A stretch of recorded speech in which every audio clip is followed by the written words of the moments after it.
ফোনত মোৰ সৈতে সংযুক্ত হৈছে আলফা স্বাধীনৰ সেনাধ্যক্ষ পৰেশ বৰুৱা মহাশয়।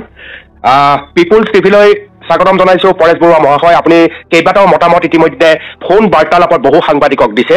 আজি ময়ো এই সম্পৰ্কে আপোনাৰ সৈতে কথা পাতিব বিচাৰো। আৰু মোৰ প্ৰথম প্ৰশ্নটো যিটো বিষয় সমগ্ৰ অসমত এতিয়া সবাতোকৈ চৰ্চিত বিষয় হৈছে, সেয়া হৈছে এটা শব্দ আত্মহত্যা। পৰেশ বৰুৱা মহাশয়, আমি সকলোৱে অসমৰ বেছিভাগ মানুহে জানো যে জুবিন গাৰ্গ হৈছে সাংঘাতিকভাৱে পজিটিভ এনাৰ্জি থকা এজন মানুহ। সদায় আনক উৎসাহিত কৰি আহে, সদায় আনক আগবাঢ়ি যাবৰ কাৰণে এটা মহৌষধৰ দৰে কাম কৰে জুবিন গাৰ্গে। সেই জুবিন গাৰ্গৰ লগত আত্মহত্যা শব্দটো সংযোজন হ'ব লগা এটা পৰিৱেশ নাহে বুলিয়েই আমি প্ৰায়ে সকলোৱে বুজো, উপলব্ধি কৰোঁ। আপুনি কি পৰিৱেশ পৰিস্থিতিত জুবিন গাৰ্গৰ ক্ষেত্ৰত এই শব্দটো ব্যৱহাৰ কৰিলে মহাশয়? প্ৰথম কথা, এতিয়া আমাৰ মানে আপোনাৰ প্ৰশ্নটো উত্তৰ দিয়াৰ আগতে আৰু কিছুমান মই কথা কৈ লাগিব। সেইটো অনুষাংগিক নহয়, প্ৰাসংগিক কথা কিছুমান কৈ ল'ব লাগিব। তাৰপিছতে আপোনাৰ প্ৰশ্নটোলৈ আহিম। আৰু এই যে জুবিনৰ যিটো বিতৰ্কিত মানে মৃত্যুৰ ওপৰত বিভিন্ন মন্তব্য কৰি আছে, আমি এইবিলাক চাই আছিলোঁ। প্ৰায় এমাহমান চাইছোঁ। এমাহৰ পিছত মই ক'বলৈ বাধ্য হৈছোঁ। বিভিন্ন ধৰণৰ আমালৈ প্ৰক্ষেপ কৰি, বিশেষকৈ মোলৈ প্ৰক্ষেপ কৰিছিলে সংগঠনৰ মুৰব্বী। যেতিয়া মোলৈ প্ৰক্ষেপ কৰাটো স্বাভাৱিক, আৰু সেইকাৰণে মই ৰেছপণ্ড কৰি গৈ আছোঁ। আৰু সেইকাৰণে কিছু কথা ক'ব লাগিব। মই আগতে এই অতি সম্প্ৰতি মানে এইকেইদিন দেখিছোঁ যিধৰণে বিভিন্ন ধৰণৰ ফেচবুকে হওক, অন্যান্য বিভিন্ন মাধ্যমত যিধৰণে প্ৰতিক্ৰিয়া প্ৰকাশ কৰিছে মই দিয়া বক্তব্যবিলাকৰ ওপৰত। কিন্তু এইকাৰণে মই ক'বলৈ বিচাৰোঁ, প্ৰথম নতুন প্ৰজন্মক কওঁ, নতুন প্ৰজন্মক মই দুটামান কথা কৈ লওঁ, ক'লেহে বুজিব। মই কোনো শিল্পী বা গায়কৰ বিৰুদ্ধত নহয়। মই কোনো শিল্পীৰ যেতিয়া দুৰ্দশাৱস্থা হয়, যেতিয়া শিল্পী পতিত হোৱা অৱস্থা দেখোঁ, মই তাক সাহসেৰে মাত মাতোঁ। হয়তো অসমৰ আমাৰ যিসকল উঠি অহা কামে সেইখিনি বুজিছে নাই নাজানো। আমাৰ যিসকল সমাজত বয়োজ্যেষ্ঠ আছে, বুদ্ধিজীৱী আছে, শিক্ষাম আছে, বা অন্যান্য বিভিন্ন পেছাজীৱীৰ লগত জড়িত আছে, তেখেতসকলে কি ধৰণে মাতিছে আৰু মই কি ধৰণে মাতিছিলোঁ, আমাৰ নতুন প্ৰজন্মই কিন্তু জনা প্ৰয়োজন আছে। সেইকাৰণে মই কৈছোঁ, আপোনাৰ মেইন প্ৰশ্নটোত যোৱাৰ আগতে মই এইখিনি কথা কৈ ল'ব লাগিব। কিহৰ কাৰণে আমাৰ নতুন প্ৰজন্মই জনা অতিকৈ প্ৰয়োজন আছে। মই কৈছোঁ যে শিল্পীৰ বিৰুদ্ধে নহয়, গায়কসকলৰ বিৰুদ্ধে নহয়, আমাৰ সংস্কৃতি পথাৰখনৰ বিৰুদ্ধে নহয়। সংস্কৃতিৰ পথাৰখনৰ মই কিন্তু যেতিয়া বিৰতি হ'বলৈ যায়, বিভিন্ন ধৰণৰ কথাৰে মানে বজাৰ বা আমাৰ সমাজত ওলাই, তেতিয়াই মই তাত প্ৰতিবাদ কৰোঁ। আৰু এই কথাটো প্ৰথম মই আহোঁ আমাৰ স্বনামধন্য যিজন নেকি জীৱিত কালতেই গোটেই বিশ্বজুৰি তেখেতৰ মানে সংগীতেৰে তেখেতৰ মানে যিবিলাক আমাৰ মানে ভূপেন দাৰ কথা ক'বই লাগিব। তেখেত পৃথিৱীৰ দিনা এজন পৃথিৱীৰ বিখ্যাত, প্ৰথম জীৱিত কালতে পৃথিৱীৰ বিখ্যাত ইংলেণ্ডৰ ৰয়েল হলত একদম মুক্তি সংগঠনৰ বাংলাদেশৰ মুক্তিৰ বাবে যি গান গাইছিলে, তাতে গোটেই মানে বিশ্বই বিয়পি গৈছিলে। এই কথাটো সকলোৱে জানে। ৰাছিয়াত মস্কোত যিধৰণে সংগীত পৰিৱেশন কৰি দিছিলে, আৰু বিভিন্ন প্ৰান্তত যিধৰণে তেখেতে মানে সংগীত পৰিৱেশন কৰি অসমলৈ গৌৰৱ কণাইছিলে, তেতিয়াই অসমক চিনি পায়, তেতিয়াই অসম প্ৰসিদ্ধ। অসমৰ অকল সংগীতেই নহয়, অসমৰ চাহে পৃথিৱীৰ বিখ্যাত। পৃথিৱীৰ যিকোনো প্ৰান্তলৈ গ'লে অসমৰ চাহ বুলি সকলোৱে জানে। যিবিলাক ঘূৰিছে, বিদেশ ঘূৰিছে, আছাম বুলি ক'লে পপুলাৰ। অসমৰ নামটো তেতিয়াৰ পৰাই পৰে। লাচিত বৰফুকনৰ নাম আজি লাচিত বৰফুকন দেশে বিদেশে। লাচিত বৰফুকনৰ যিটো নৌবিদ্যা আজি বহু দেশৰ মানুহে সৈনিকে তাক অধ্যয়ন কৰে। সেইটো আজি অসমখন আজিয়ে নহয়, এজন ব্যক্তিৰ কাৰণে অসম মানে পৰিচিত নহয়। এটা মাইকী মোগলক পৰাভূত কেনেকৈ কৰিলে, সামান্য এখন সাধাৰণ এটা অসমীয়া সৈন্যই কেনেকৈ মাইকী মোগলক পৰাস্ত কৰিলে, এই কথাটো গোটেই পৃথিৱীতেই আছে। কিন্তু পৃথিৱীৰ বুৰঞ্জীতে কয়, পৃথিৱীৰ বুৰঞ্জীতে ইয়াক ৰিচাৰ্চ কৰি আছে। এই কথাটো জনা আজি নতুন প্ৰজন্মই জনা প্ৰয়োজন আছে। অকল সংগীতৰ দিশতে নহয়, সংগীতৰ দিশতে অকল যে মানে জুবিনেই কৈছে সেই কথাটো নহয়। ইয়াৰ আগতেই আমাৰ ভূপেন দাই গোটেই পৃথিৱীৰ যিবিলাক য'ত গাব লাগে, য'ত গাই আমাৰ অসমৰ খ্যাতি অৰ্জন কৰিছিলে, সেইটো আজি নতুন প্ৰজন্মই পাহৰি গৈছে। সেইকাৰণে মই আমি এই কথাখিনি নতুন প্ৰজন্মৰ কাৰণে মই মেলি দিছোঁ। আৰু দ্বিতীয়তে হ'ল, যিজন মহান ব্যক্তি, মহান গায়ক, মহান শিল্পী, সেইজনৰ সান্নিধ্য আমি পাইছোঁ, একেবাৰে মৃত্যু আগমুহূৰ্তলৈকে পাইছোঁ। তেখেতকো আমি কিছু কথা কৈছিলোঁ। তেখেতক মই কি কথা কৈছিলোঁ, আজি প্ৰথম তেখেতকে মই দি লওঁ। তেখেতক কৈছিলোঁ, তেখেতে যেতিয়া ইলেকশ্যন খেলিবলৈ লৈছিলে, একেবাৰে জীৱনৰ অন্তিম সময়ত কেইজনমান ব্যক্তি বুলি নকওঁ, যিসকলে সন্ত্ৰাসবাদী কি কয় হেৰিয়ৰ লগত, গুপ্তঘাতকৰ লগত জড়িত আছিলে, সেই ব্যক্তিজনে নিজৰ স্বাৰ্থত দিল্লীত ঠিকা ঠুকুৰি ল'বৰ কাৰণে ভূপেন দাক ইলেকশ্যনত নমাবলৈ লৈ আহিলে। যেতিয়া ইলেকশ্যনৰ নমিনেশ্যন দিলে, সেই একেদিনাখনেই মই কিন্তু তেখেত চাদত বহি আছিলে 3মহলীয়া নে 4মহলীয়া বিল্ডিঙত, হ'ব পাৰোঁ যুগল কিছু মহন্তই বহুৱাই থৈছিলোঁ ওপৰত। বহি থাকোঁতে মই ফোন কৰি তেখেতক ক'লোঁ, ভূপেন দা আপুনি এটা ভুল কাম কৰিলে। ক'লে মই আপুনিতো জিকাৰ সম্ভাৱনা নাই, এইটো আপোনাৰ অন্তিম কালত যিটো আপুনি ডেইলি মাৰ্চ হোৱা সময়ত এইটো এটা আপোনাৰ কাৰণে স্পট ৰৈ যাব। এতিয়া অলপ ভাবিলে ভূপেন দাই, কিন্তু কথাটো ঠিকেই কৈছে। এতিয়া কি কৰিম বাৰু, এতিয়াতো নমিনেশ্যন দিলোঁ, উঠাই দিলেও বেয়া পাব। যা হ'ব আৰু তুমি বেয়া নাপাবা। মই বেয়া নোপোৱা নহয়, আপোনাৰ স্বাৰ্থটোৰ কাৰণে আপোনাৰ যে কলংক নাহক, আপোনাক কোনো যাতে বেলেগভাৱে ল'ব নোৱাৰে, ব্যৱহাৰ কৰিব নোৱাৰে। এতিয়া কিন্তু ইলেকশ্যন হাৰিলে, হোৱাৰ পিছত মই তেখেতক ক'লোঁ যে ভূপেন দা আপুনি তুমি ঠিকেই কৈছিলা।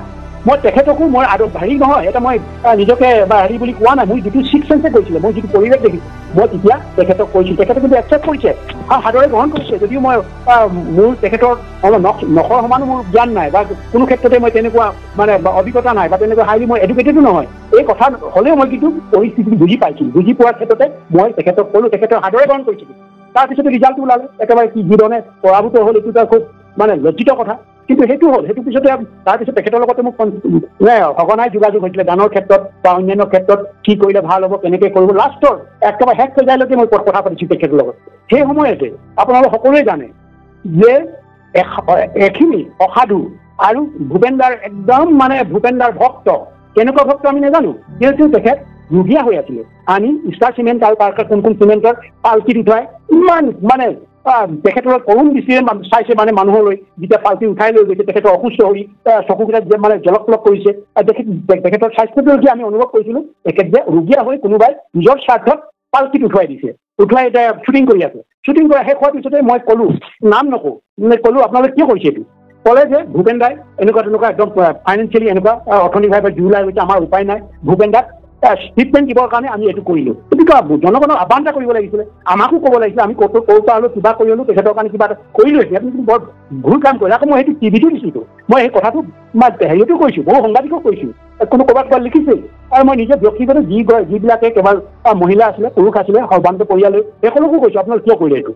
এনেকুৱা বিভিন্ন ধৰণৰ যুক্তি নহয়, এইটো হৈ গ'ল আৰু এইটো উপায় নাই, এনেকুৱা কৰিব লগা কৰিব। সেইটো হৈছে মই ভূপেন দাৰ প্ৰথম এইটো, ভূপেন দাৰ এইটো এনেকুৱা আমাৰ অসমৰ মানুহে যেতিয়া শিল্পী জীয়াই থাকে, জীৱিত হৈ থাকে, সিহঁতক কিন্তু কেতিয়াও এই যে এনেকুৱা হ'লে, এনেকুৱা ধৰণৰ হ'লে, এই বিপদ হ'লে এনেকুৱা হ'ব পাৰে, এই দিশে গৈ আছে, এনেকুৱা কৰিব নালাগে, সেইটো আজিলৈকে কোনোৱে কোৱা নাছিলে। মই ডাকি ক'ম, সেইটো আহিলে প্ৰথম।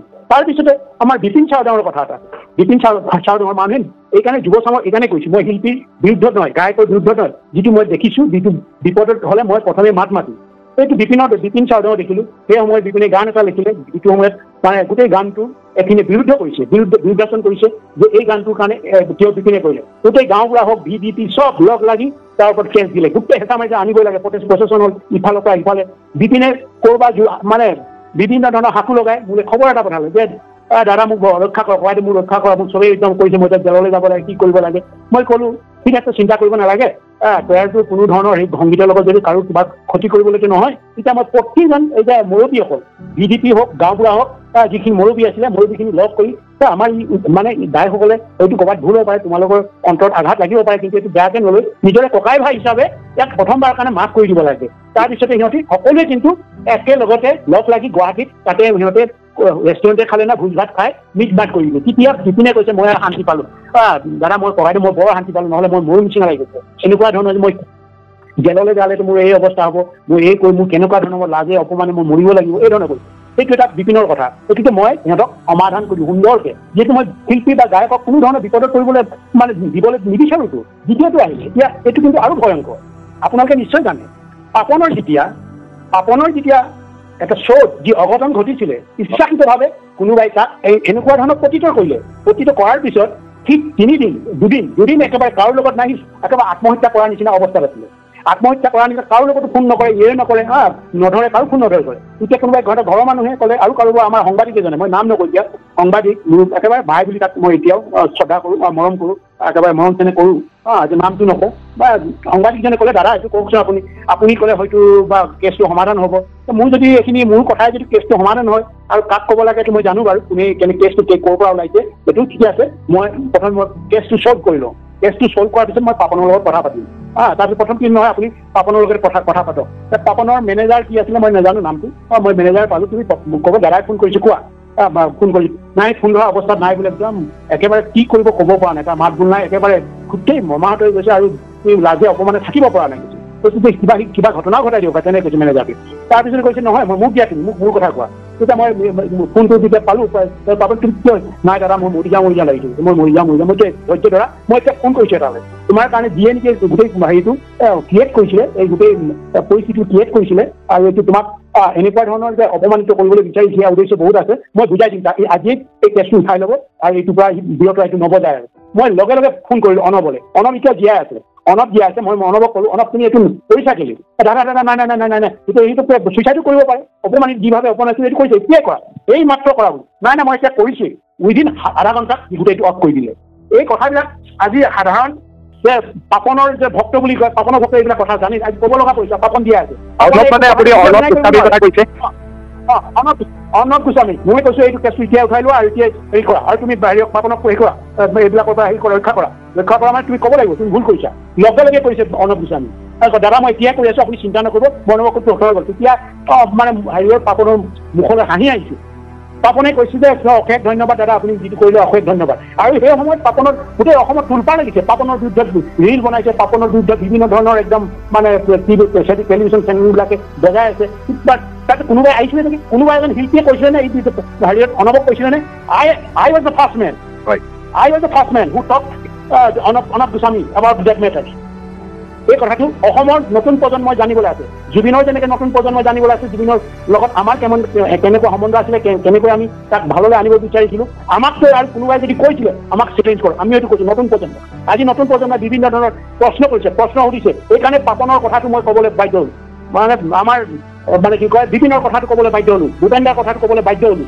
এই ময়ে প্ৰথম সংগঠনৰ হৈ সংযুক্ত মুক্তি বাহিনী অসমৰ হৈ অসম স্বাধীন হৈ মই প্ৰথম কৈছোঁ আৰু এই কথাটো চিৰ সত্য আজি দুটা মানুহ জীয়াই আছে বিপিন জীয়াই আছে তাৰপিছতে আৰু অন্যান্য ভূপেন দাৰ কথাটো যিসকলে এতিয়াও আঁঠিৰ ওচৰত ভৰি দিছে তেখেতসকলো জীয়াই আছে মই যদি তেখেতসকলক কোৱা নাই মই কৈছোঁ পেপাৰত চাওক তাৰপিছত বিপিনৰ কথাটো নিজে সোধক মই যদি সিহঁতৰ সমস্যাটো সমাধান কৰিছোঁ নাই পাপনৰ কথা পাপনক সোধক যদি পাপনে মিছা কথা ক'ব পাৰে তেতিয়া পাপন শিল্পীয়ে নহয় গায়কে নহয় যদি অনবে কয় প্ৰকৃত যে সাংবাদিক হয় অনবে কেতিয়াও না বুলি ক'ব নোৱাৰে মই প্ৰথম অনবক এপ'জ কৰিছোঁ আৰু লগতে কৈছোঁ কৰিবই লাগিব জোৰ দিছোঁ কৰিবই লাগিব তুমি উইদিন 2 আৱাৰ্ছত গোটেই প্ৰব্লেমটো ছল্ভ হৈছে নহ'লে হয়তো পাপনেও চুইচাইড কৰিলে কিন্তু পাপনেও চুইচাইড কৰিব লগা কৰিলে মোৰ অভিজ্ঞতা আলোকত কৈছোঁ সি কেনেকুৱা আঘাত পায় কিয় আঘাতত সি মানে এনেকুৱা এটা অৱস্থা সি এনেকুৱা অৱস্থালৈ গৈছিলে এইটো পাপন জীয়াই আছে আমাৰ শিল্পীসকলে আমাৰ জনগণে নতুন প্ৰজন্মই জনাটো প্ৰয়োজন আছে বুলি ভাবোঁ পৰেশ অসমৰ অকল মানে ভুল বুলি ক'লে বৰচমৰ কথাটো ভুল বুলি নহয় অভিজ্ঞতা আলোকত কৈছোঁ এই অভিজ্ঞতা তেখেতসকলৰ আছেনে নাই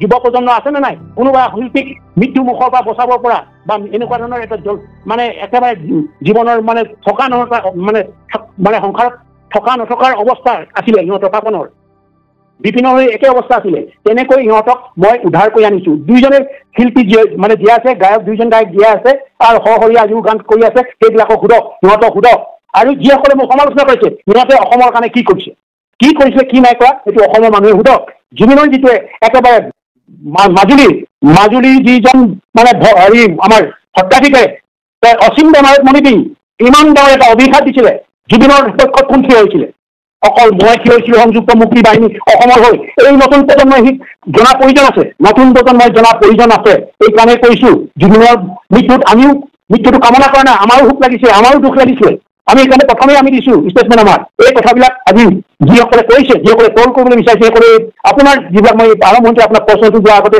যিটো মই বিষয়ে কথা কৈছোঁ এইকাৰণে জনা প্ৰয়োজন আছে এইকাৰণে কৈছোঁ জুবিনক ময়ে প্ৰথম কৈছোঁ আজি জুবিনৰ লগত মই কথা নপতা নাই মই বহু দিনৰ পৰা কথা পাতি আহিছোঁ প্ৰায় 90 দশকৰ পৰা মই কথা পাতি আহিছোঁ তেখেতৰ দেউতাকৰ লগত মই কথা পাতিছিলোঁ জুবিন আপুনি অলপ বুজাব জুবিনৰ দেউতাই ক'লে মই নোৱাৰোঁ তেতিয়াহ'লে মই এটা কথাটো আপুনি নোৱাৰোঁ বুলি মই কথা নাপাতো আৰু তাই নোৱাৰোঁ বুলি ক'লে সেইটো কাৰণে কৈছোঁ তাৰপিছতো যিটো মাজুলী ঘটনা তাৰ আগতো কথা পাতিছোঁ জুবিনেতো স্বীকাৰ কৰি গৈছে মই দাদাৰ লগত কথা পাতিয়ে থাকোঁ মই কথা পাতি থাকোঁ আপুনি ফোন নকৰে কিয় ফোন নকৰিলে মই এইবিলাক কৰোঁ মই ফোন নকৰিলে এইবিলাক কৰোঁ যদি ফোন নকৰিলে তুমি ভাল হ'ব লাগিব জাতিৰ কাৰণে ভাল হ'ব তোমাৰ কাৰণে ভাল হ'ব লাগিব তুমি মদ খাই যদি মাতা হোৱা তুমি বেছি দিন নাথাকা মই সেই টিভিটো কৈছোঁ গৰিমাকো কৈছোঁ তুমি নিজেই ইয়াত থাকিব লাগিব তুমি নিজেই ইয়াক সুৰক্ষা দিব লাগিব তোমাৰতো আৰু অন্য কোনো সুৰক্ষা দিব নোৱাৰে ইয়াক তুমি চম্ভালিব নোৱাৰা মই নিজেই কৈছোঁ এই কথাবিলাক আজি নতুন প্ৰজন্মই জানিব লাগিব বিভিন্ন ধৰণৰ কৈ আছে বিভিন্ন ধৰণৰ কথাবিলাক কৈ আছে আৰু এটা চবচে ডাঙৰ কথা এতিয়া কৈছে কোনোবাই কিবা এটা আইনৰ কথা কিবা আইন মানে পৃথিৱীৰ আইনটো একেইতো আজি গণতান্ত্ৰিক আইনটো ব্ৰিটিছে বনোৱা সেই একে আইন চলি আছে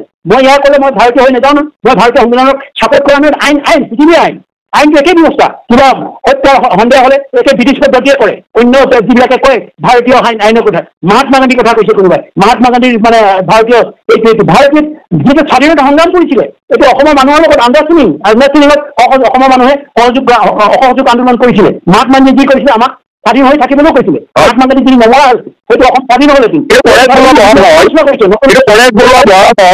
প্ৰশ্নটোলৈ মই আহিব বিচাৰিছো আপুনি শিল্পীৰ প্ৰতি ইমান দায়বদ্ধ হোৱাৰ পিছতো 90 দশকৰ পৰা আপুনি জুবিন গাৰ্গৰ সৈতে ককাই ভাই সম্পৰ্ক ৰখাৰ পিছতো আপুনি জুবিন গাৰ্গৰ ব্যক্তিত্বৰ কথা আপুনি জানে বুজে উপলব্ধি কৰে বুলি মই ভাবো কেনেকৈ ভাবিলে যে হতাশগ্ৰস্ত হ'ব পাৰে জুবিন কেনেকৈ ভাবিলে যে আত্মহত্যাৰ প্ৰৱণতা আহিব পাৰে জুবিনৰ গাত এই কথা অসমৰ মানুহে মানি লোৱা নাই ককাইদেউ অসমৰ মানুহে কেনেকৈ জানিব এইবিলাকৰ লগত অসমৰ মানুহে কোনোবা দিন চৰ্চা কৰিছে নেকি নিজৰ জীৱনটোৰ কথা জীৱন তেনেকুৱা সংঘাত পোৱাই নাই নেকি আমি যিমান সংঘাত পাইছো আমাৰ জীৱনত যিমান সংঘাত পাইছো আজি যিবিলাকে ট্ৰল কৰিছে যিবিলাকে এটা একেবাৰে স্বচ্ছল অৱস্থা যি ঘৰৰ পৰা যি বিচাৰিছে তাকেই পাইছে এইবিলাকে একো তেনেকুৱা ধৰণৰ পোৱা নাই সংঘাত কিছুমান মানুহে সংঘাত এদিনতে পাব পাৰে এদিনতে তেনেকুৱা আত্মঘাতী মানে সিদ্ধান্ত ল'ব পাৰে কোনোবা হয়তো এসপ্তাহত ল'ব পাৰে কোনোবা হয়তো আমুকত ল'ব পাৰে কিন্তু কিছুমান প্ৰশ্ন এনেকুৱা ধৰণৰ আহিছে যে যিবিলাক প্ৰশ্ন আজি মানুহে সুধিছে যিবিলাক কৰিছে বা আমি তাৰ উত্তৰ দিবলৈ বিচাৰিছো গীতা চৌধুৰীৰ লগত যিবিলাক কথোপকথন কৰিছে কথাটো আগতে কোনোবাই কৈছে আপুনিও কৈছে যে মোৰ লগত কওঁতে এনেকুৱা সেইটো অৱস্থাত তেনেকুৱা এটা ফিলিংছ অহা নাছিলে এনেকুৱা এটা ফিলিংছ আহিব যিটো নেকি অন্তৰত খুবকে আঘাত পাইছে গভীৰভাৱে আঘাত পাইছে সেই আঘাতত হয়তো এনেকুৱা এটা পথ বাছি ল'ব পাৰে ককাইদেউ আপুনি এই কথাটো বিশ্বাস কৰে ককাইদেউ আপুনি এই কথাটো বিশ্বাস কৰে যে প্ৰত্যেকজন মানুহৰ জীৱনৰ হাঁহ হতাশা থাকে আপোনাৰ আছে মোৰ আছে বিভিন্ন মানুহৰ আছে আমি যেতিয়া সাক্ষাৎ গ্ৰহণ কৰো তেতিয়া মানুহৰ দুৰ্বলতা প্ৰকাশ কৰাটো এইবোৰ ব্যক্তিগত জীৱনত প্ৰতিজন মানুহৰে হাঁহ হতাশা থাকিব পাৰে কিন্তু জুবিন গাৰ্গ এনেকুৱা এটা চৰিত্ৰ যি সদায় আনক উৎসাহ দি যায় উৎসাহৰ মনোহত হিচাপে সদায় জুবিন গাৰ্গ আমাৰ সন্মুখত থাকে এই জুবিন গাৰ্গে হতাশাত পৰি আত্মহত্যাৰ দৰে পথ বান্ধি ল'ব পাৰে জাতীয় শব্দটো অসমীয়াই বিশ্বাস কৰিব নোৱাৰে ককাইদেউ এইটোতো মই জাষ্ট মই এতিয়া ভাৰতীয় আইন বা ভাৰতীয়সকলক মই উৎসাহিত কৰিবলৈ নাযাওঁ কিন্তু এনেকুৱা ধৰণৰ পৰিপ্ৰেক্ষিতত মই সুশান্ত ৰাজপুত বোলাজনী চবেই কৈছে এনেকুৱা হ'ল মাৰিলে তেনেকুৱা কৰিলে আমুকে মাৰিলে তামুকে মাৰিলে কাৰোবাৰ এক্ট্ৰেছ কেইজনীমান নাম ওলাইছে সেইজনীও আছিলে এইজনীও আছিলে শেষত কি হ'ল চুইচাইডৰ ৰিপৰ্ট আহিলে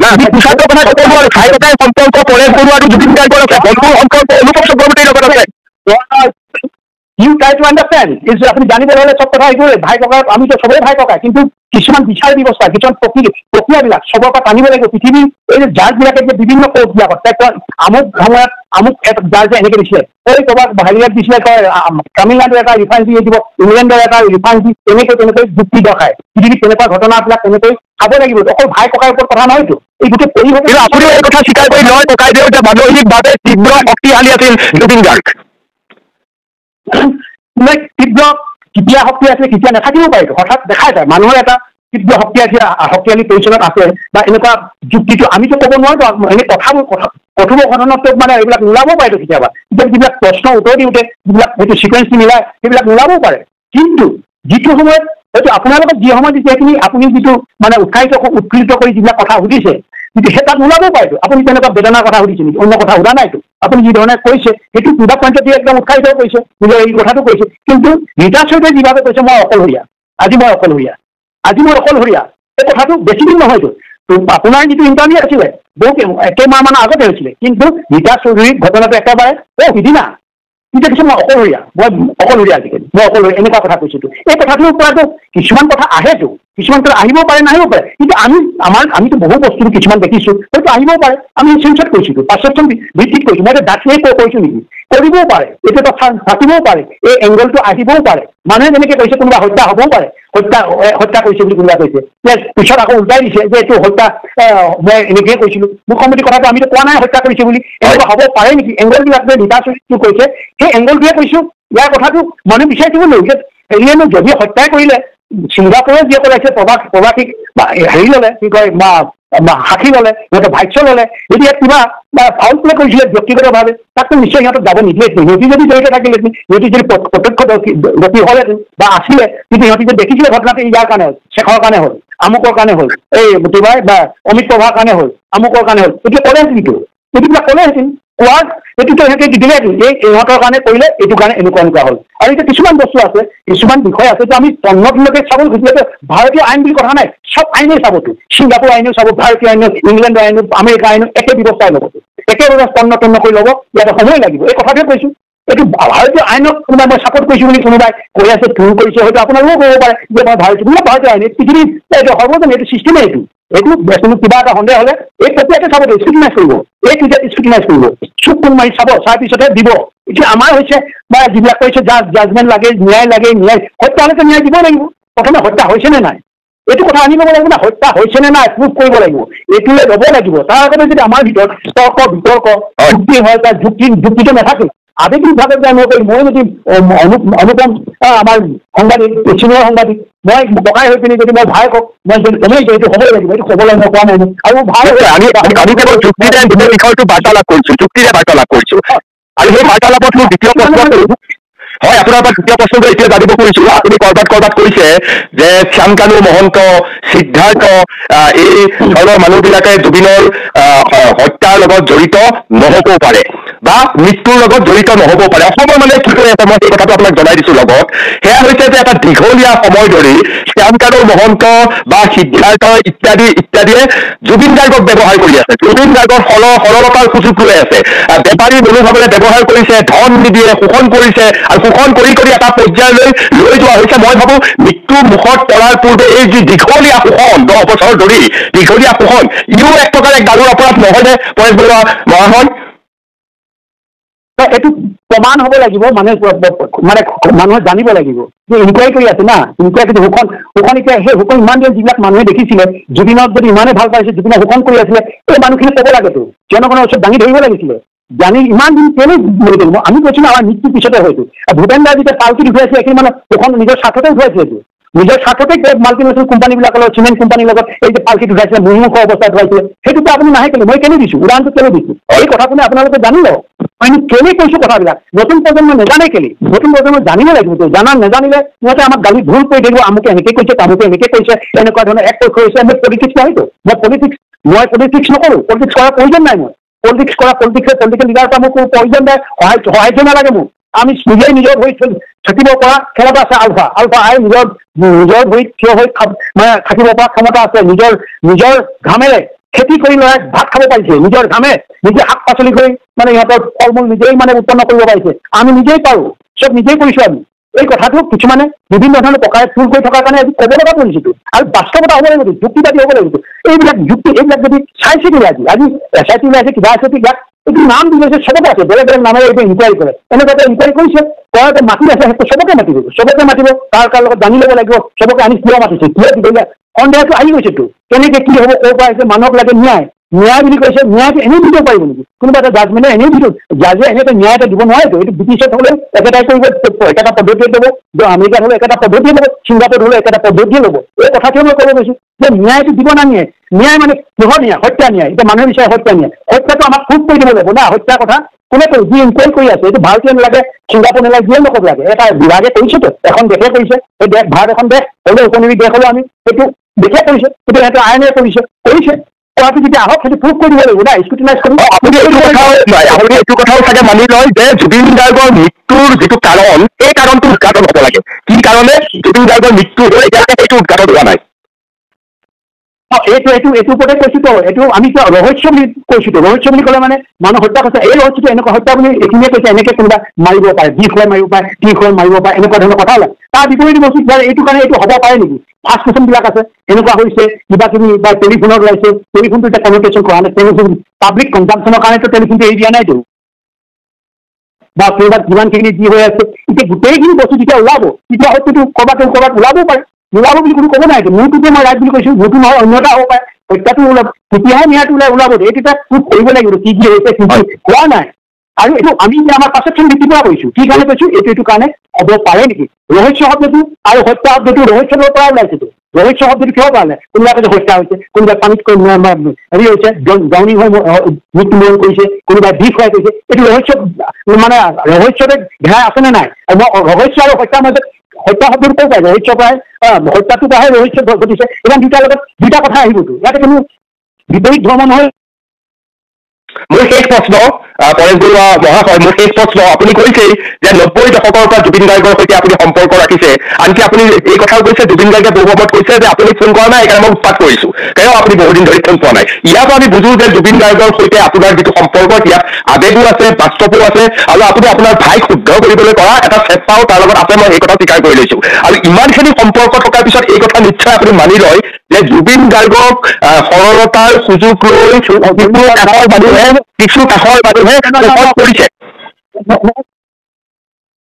নহয় এতিয়া কথাটো এতিয়া আপুনি কি কয়, মই যে এতিয়া কৈছো নে গৰিমা দাসে ছিংগাপুৰৰ ভিছা নাপালে, সেইটোতে মোৰ বিশ্বাস নহয়তো, মোৰ বিশ্বাস হ'ব নেকি? মই ছিংগাপুৰৰ ভিছা নাজানো নেকি? মইতো আজিহে কিছুমান মই 90 দশকতে মই ছিংগাপুৰৰ ভিছা কেনেকে ল'ব লাগে, 90 দশকতে মই ছিংগাপুৰৰ আইনৰ লগতো ফেচ কৰিছিলো, ছিংগাপুৰ 90 দশকতে মই এতিয়া কনভাৰ্চেশ্যন কৰিব ফেচ কৰিছো, মানে কোনো তাত ক্ৰাইমো নহয়, কিছুমান কথা জনা বা কিছুমান কোনোবাই কিবা অন্য দেশৰ মানুহ কিবা দেশৰ মানুহ হয়তো কোনোবাই ইণ্ডিয়াই দিব পাৰে, তেনেকুৱা মই সোধ পোছ কৰাও পাইছো, কিন্তু আমি ক্ৰাইমবিলাক জানিছো কি সুন্দৰটো ব্যৱহাৰ কৰে, কেনেকৈ আমাক মানে হেৰি কৰে, সেইটো ভেলিড ডকুমেণ্ট দেখায়, সেইটো মোৰ ভেলিড ডকুমেণ্ট একো নাই, মই জেনুইন বাংলাদেশী। এনেকুৱা ধৰণৰ মই পাইছো ন ছিংগাপুৰতে মই 90 দশকতে মই এইবিলাক পাইছিলো, পোৱাৰ কাৰণেতো মই কৈছো, মই জানো, জনাৰ বিষয়টোৱে মই কৈছো, আৰু এই কথাবিলাক ওলাওঁতে সম্পূৰ্ণকৈ জানিবৰ কাৰণে অপেক্ষা কৰিব লাগে, অধি আগ্ৰহ আছে, কিন্তু ইয়াৰ কাৰণে অপেক্ষা কৰিব লাগিব, অপেক্ষা কৰিলেই ইয়াতো দূৰ কৰিব। আৰু এতিয়া কিছুমানে কৈছে যে এইটো হত্যা বা টেণ্ডেঞ্চি বা আত্মহত্যা এইটো হ'ব পাৰে নেকি, বা এনেকুৱা ধৰণৰ কৈছে 3 দিনৰ আগতে বহুত কাজিয়া হৈছে বুলি কৈছে, এতিয়া নামবিলাক যদি মোক যদি হয় নামবিলাক বা কৰিব বিচৰা নাই, আৰু যিবিলাকৰ যিবিলাক সূত্ৰে একদম বিশ্বস্ত সূত্ৰে যিবিলাকে একদম চব জানে, গোটেই তলানলা ভিতৰে বাহিৰে চব তলানলা জানে, সেইবিলাকৰ কিছুমান বা এনেকুৱা ধৰণৰ মেছেজ গৈছে, আদান প্ৰদান কৰিছে সিহঁতৰ ঘৰৰ ভিতৰতে, এই ভিতৰত ঘৰবিলাকতো জানে, নহ'লে এইবিলাক কথা কিয় মাতিব যায়, ফাইনেন্সিয়েল কৰাপশ্যন কি হৈছে কি নাই সিহঁতে জানিব, ঘৰৰ মানুহে জানিব, এইবিলাক আমাক জানিবৰ কাৰণে দিছিল, আমাক জানিবৰ কাৰণে দিয়া নাই, একোৱে দিয়া নাই। এতিয়া মানুহ যিমানে এইবিলাক সৰলীকৰণ হ'ব যে এইটো হয় ৰহস্যটো এনেকুৱা যদি সিহঁতে ৰাষ্ট্ৰপক্ষ বা ভাৰতীয় আইনত এইটো মানা আছে দিবলৈ, এইটো অকল এজন পৰিয়ালৰ বাহিৰে জানিব, এতিয়া পৰিয়ালে ক'ব নকৰে, নিজৰ সহধমনীয়ে ক'ব নকৰে, এইবিলাক কথাটো আহি পৰিছে, সেইকাৰণে মানুহৰ বেছি ৰহস্য ঘনীভূত হৈছে, কিবা কিবি হোৱা নাই। আৰু হাঁকি পাতি এইটো ৰাইজে কৈ পেলাই আহিবলৈ দিয়ে, ৰাইজে কোনো এটা সাংবাদিকক কোনো এটা হাঁকি যে ভালকে আধা ঘণ্টা পাৰি হাঁকি নহয়, যিবিলাক স্পট আছে সিহঁতে ভাষ্যটো ল'বলৈ দিয়া নাইতো, সিহঁতে এভইড কৰিছে, দিয়া নাই, এইবিলাকৰ মানুহৰ কাৰণে ৰহস্য বেছি ঘনীভূত হৈ আছে।